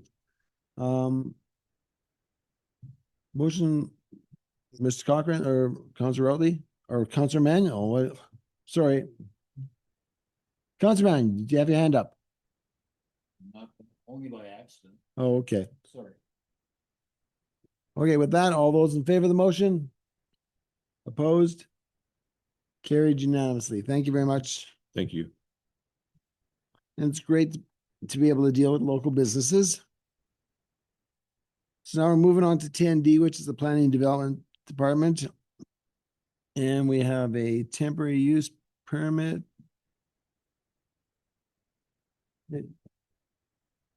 Yeah, sorry, I thought I missed order here. We have a Prestige Inn temporary use permit, staff housing renewal, and Mr. Armstrong. Thank you very much, Mayor Azust. So a temporary use permit is basically a mini temporary rezoning for 3 years. And the Local Government Act allows a renewal to occur at the 3-year mark for another subsequent 3 years, at which point, if the use wishes to continue, it's a brand new application, notices in the newspaper, mail out to adjacent property or properties within 100 meters, all that would occur. But at this point, a renewal can happen by resolution at today's council meeting. So just to take the time machine back 3 years, the owners of the Prestige were looking for an option for housing staff, and they came up with this concept of 2 modular homes on a large piece of property that they own behind the Best Western and the Super 8 and their hotel. And that was done under building permit. The 2 manufactured homes were brought in and occupancy was granted. And we have not had any complaints from that project at all. And there's some photos on the front page of the report.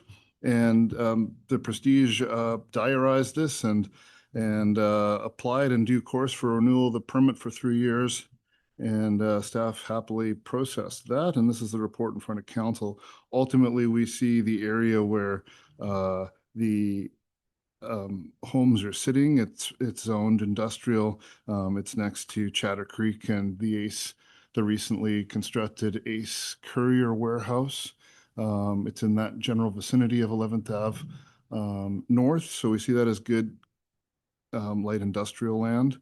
But for now, it's serving a solid purpose, and hopefully, the Prestige comes forward with plans to redevelop another hotel on the parcel in the future, as they've they've been evaluating and is alluded to in their renewal letter, which is way at the end of the package for council. But yeah, in conclusion, there are a few options there on the 4th page, I believe. And I'd like to thank Colin for the work he did putting this report together for council's consideration.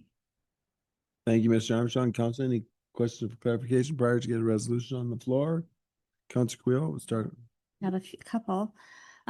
So this is on industrial land, and our new draft OCP is pretty clear about housing on industrial land.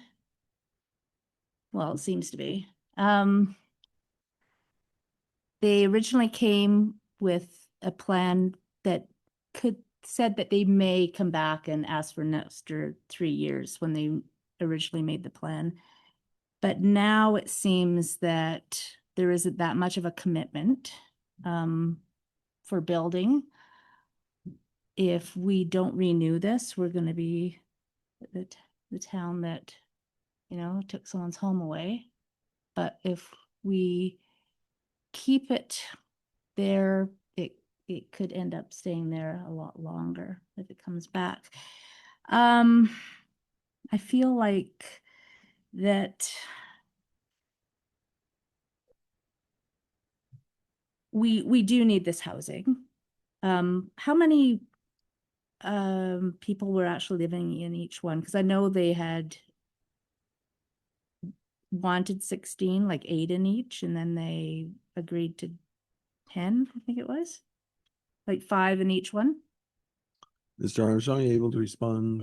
Yeah, we haven't done a site inspection or anything of that nature, but we've asked for them to confirm compliance, and that was 5 per home for a total of 10. Okay, and you do have a letter on file for credit for 125% of the cost of them having to remove it. Now that was based on 3 years ago, the cost. Will they be submitting a new letter based on today, like? Mr. Armstrong? Yeah, we haven't requested, I think there's a bit of contingency built into that, but we haven't requested an updated security. We have this auto renewing irrevocable letter of credit on file. Yeah. I'm if it was on the commercial side, I probably wouldn't have an issue. So, Mr. Armstrong, are you able to speak to the temporary use permit process in that this is the first of only one other request for renewal that can be allowed unless there's rezoning or something to that nature? Can you speak to that, please?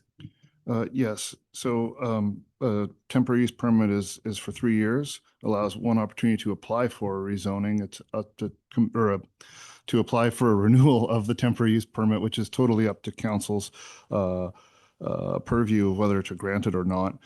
Staff put that concluding line in here about industrial lands in part in case in council and deliberating this wanted to send a message to the Prestige saying, okay, we're going to grant you 3 years, but we'd like to circle back to this initial concept of permanent staff housing. Staff will gladly deliver that message if that's what I'm hearing. Ultimately, they are modular homes. They can be relocated pretty easily, and the temporary use period is 3 years, and a brand new application would have to be submitted.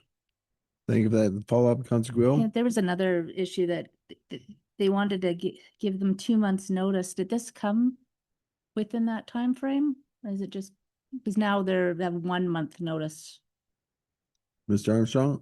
Yeah, there was initial email from the applicant within that time frame. And then we just asked for a bit more meat in the letter that we appended to this report. So we had the intent that complied with the requirement. Thank you. Continue to follow up, or I'll go to Councilor Outley. I'll go to Councilor Outley, and you can take a moment. Thank you, Mayor. Yeah, like this comes to a kind of policy level question around temporary use permits and of course in this term of council we've only really had the 2. We had 1 renewal and then this first application and renewal back before us, and I recall in that renewal situation, the concept of the CSRD's then policy, which has I believe been amended since, around temporary use permits and the acceptance of new applications going through the full process under the Local Government Act. And the willingness to accept those applications. Squamish Lillooet Regional District also has an established policy still that states that they will not accept new temporary use permits for the same use received. In fact, they'll only receive 2 temporary use permit applications on a property until it's just fish or cut bait sort of situation. Go ahead with a rezoning. This is a temporary tool. It's unfortunate that the property owners don't see the business case for further expansion at the same time that we're seeing new development within the short-term rental or hotel development sphere. Perhaps the market forces there are kind of the first one across the finish line wins there. Yeah, I guess like I would rhetorically pose the question of whether or not council is willing to consider new TUPs, recognizing that this is not what is happening right now. This is a renewal, and we can go ahead, but some clarity for this applicant if in 3 years' time they haven't solved a more permanent solution for staff housing, and certainly future applicants moving forward, some clarity for them around the willingness to do these indeterminately long temporary uses and sort of an ad hoc zoning approach that it feels rather inappropriate. Certainly supportive, recognizing timelines and just the realities of building anything. But in 3 years' time, I hope that the applicant is figured out a long-term plan, or perhaps they've broken ground at that point in a new project that will include staff housing, in which case the circumstances around a consideration for temporary use could be different. But yeah. Thank you. That to get this ball rolling, I will move the motion. I'll look for a second and then I'll speak to it after. Looking for a seconder and Councillor Routley. So speaking to the motion, I'm supportive of this second temporary use permit with clear, strong direction that there will not be another, and that we would not, to Councillor Routley's comments with regards to accepting another new application for a temporary use permit on the same property, that we not entertain that at all. Would that not be on the table? So the intent here is to send, yes, this is providing housing, but it's also send a message that this is the last 3 years. If you're going to do anything, now is the time to be planning for it, get it done, because it will not be renewed. Looking for others to speak to the motion. Councillor Guil. Is it possible to shorten the time frame from 3 years to 2 years? Anything is possible. They've applied for a 3-year renewal, but council can place different conditions on the permit. That's empowerment. I wasn't aware of that. I like that. Yeah, I would like to amend your motion to allow a 2-year renewal, not 3-year. Okay, looking for a second to the amendment. Councillor Routley, second the motion, speaking to the amendment. Either Councillor Guil or Councillor Routley or anybody else. Go ahead, Councillor Guil. Well, I think we have a lot of development in the wings coming. There should be more housing available. They should be able to find property where they can actually, if they would like to move their units to, that is not industrial land. And I think it would put a little bit more no pressure to, come up with a decision sooner. So I think this would be the direction I see. He's not leaving them hanging. It still gives them 2 years. Temporary foreign workers, situation with the province, they only have 1 year extension. So this, I don't think we'll be putting anybody out onto the streets. Thank you, Councilor Quill. I have Councilor Manuel, then Councilor Otley, then myself. Actually, I'm in favor of the original thing. We're A speaking. a 3-year extension with a clear and absolute thing that this is it, no more, but it gives them 3 years to come to a solution because things don't always happen quickly. So you're Yeah. speaking against the amendment. Yes. Thank you. Councilor Otley? Thank you. I appreciate kind of ramping up the pressure a bit, recognizing that in lieu of any policy that formally states whether or not, and even that, I mean, council is always open to changing its minds and considering an application on its merits individually. But without any formal process, we're not necessarily restricting any future temporary use permits on this property. For the same use going forward. I appreciate the opportunity to kind of encourage a solution sooner. So certainly speaking in favor of the amendment. Thank you. I'll speak against the amendment. This is kind of bringing in, albeit a soft, subtle change in the direction. Historically, all temporary use permits that have been involved have been 3 years. It's stated in the language, 3 years, and I'm feeling a little uncomfortable making a change at this point in time. I'm happy with the 3 years and the strong messaging behind that they need to get something in place that that housing will be removed from that location, or else there will be a rezoning application. I believe those are the options that are available to them, and I'm comfortable with speaking against the amendment to change it from 3 to 2. Councilor Cooper? I'm in agreement with staying with the 3 years, just for governance purposes. That's what we have done in the past, and without having anything kind of updating the fact, stating that we are looking to review the standard that we've been participating in. I'm comfortable with the 3 year with the strong wording attached to it as well. Thank you, Councilor Cooper. Any other comments? Councilor Hambrick? Yes, thank you, Worship. I'm not in favor of the change. I will support the earlier resolution for the 3-year extension. Thank you. There's no other speakers. I'll call the motion on the amendment. And the amendment was to go from 3-year temporary use permit to 2-year temporary use permit. All those in favor of the motion? Opposed? I've got myself, Councilor Hambrook, Councilor Cooper, and Councilor Manuel opposed. The motion is defeated. So now we're going back to the original motion to award a 3-year temporary use permit on that property for the use of staff housing. Any speakers to the motion as it stands? If not, I'll call speaking to the motion, Councilor Manuel.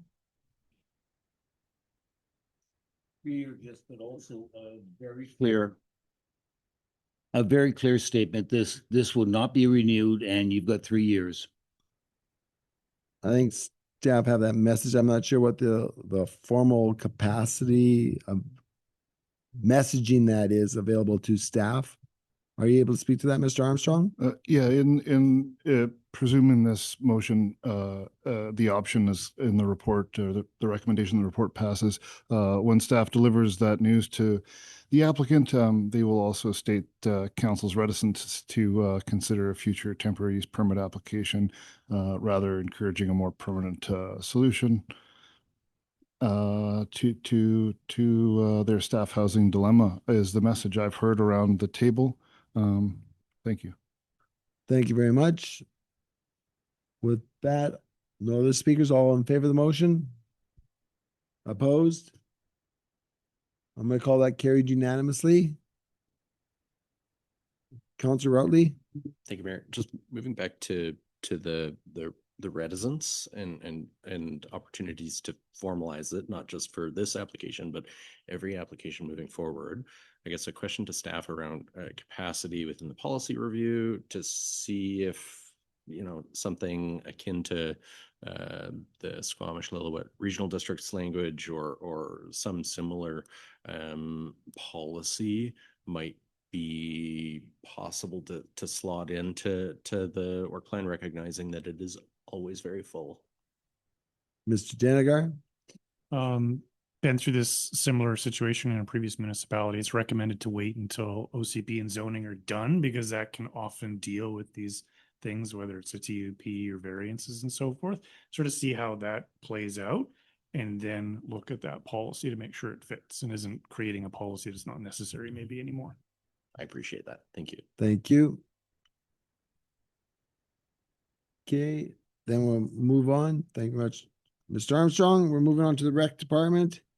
We have a staff report from Mr. Petrovics with regards to rec Plax Park Block / White Tooth Park washroom contract award.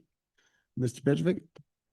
Thank you, Your Worship. Our marathon project of the White Tooth Legacy Park continues. And we're bringing forward what really, from a staff perspective, is a pretty big milestone in the project in terms of getting our washroom constructed for the facility itself.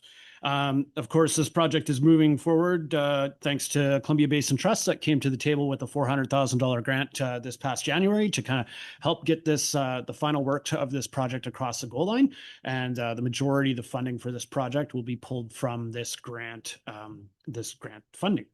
The project itself, we went out and posted a design build package on the Town of Golden website and advertised in the Golden Star, reached out to a couple local contractors and hosted site tours with about 3 local contractors for the space.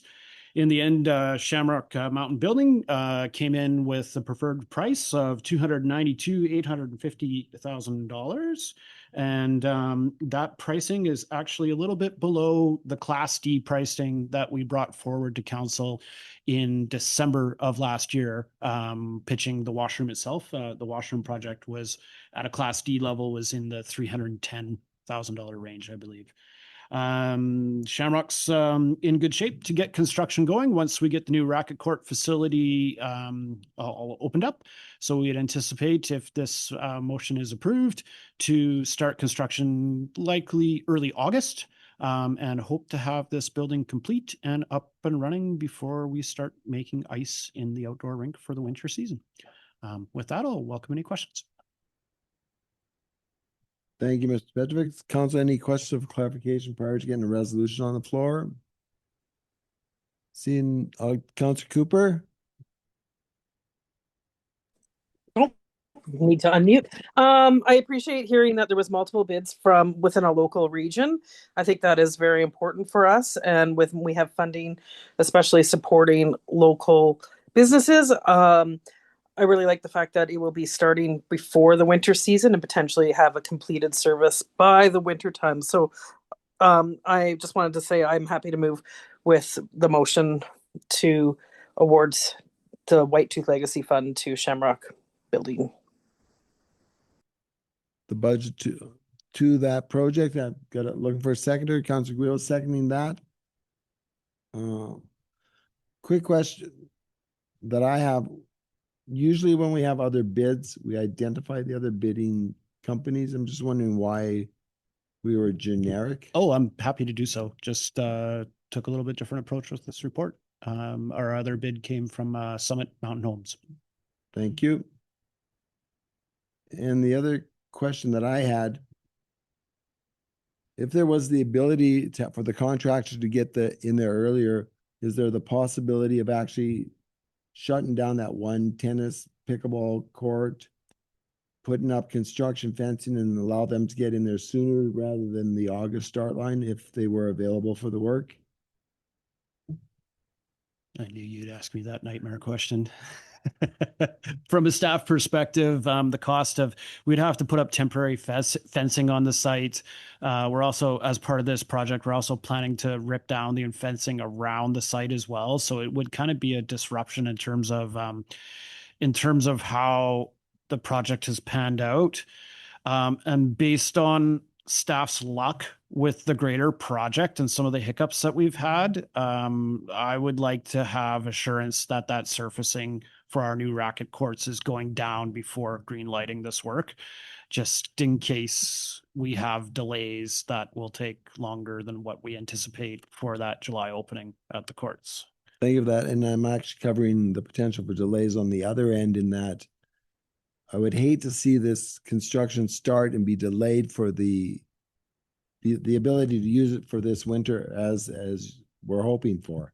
So yeah, damned if you do, damned if you don't. Absolutely. But yeah, if once we get that surfacing on our new courts and we're just waiting for cure time, I'm happy to investigate getting things started. However, by mid-August, it gives the contractor plenty of time to get foundation in and do all the concrete work and servicing. Also getting that work done before our final paving and patching rounds of the fall are being conducted as well, because we are servicing right into 10th Street as well for the surfacing on this.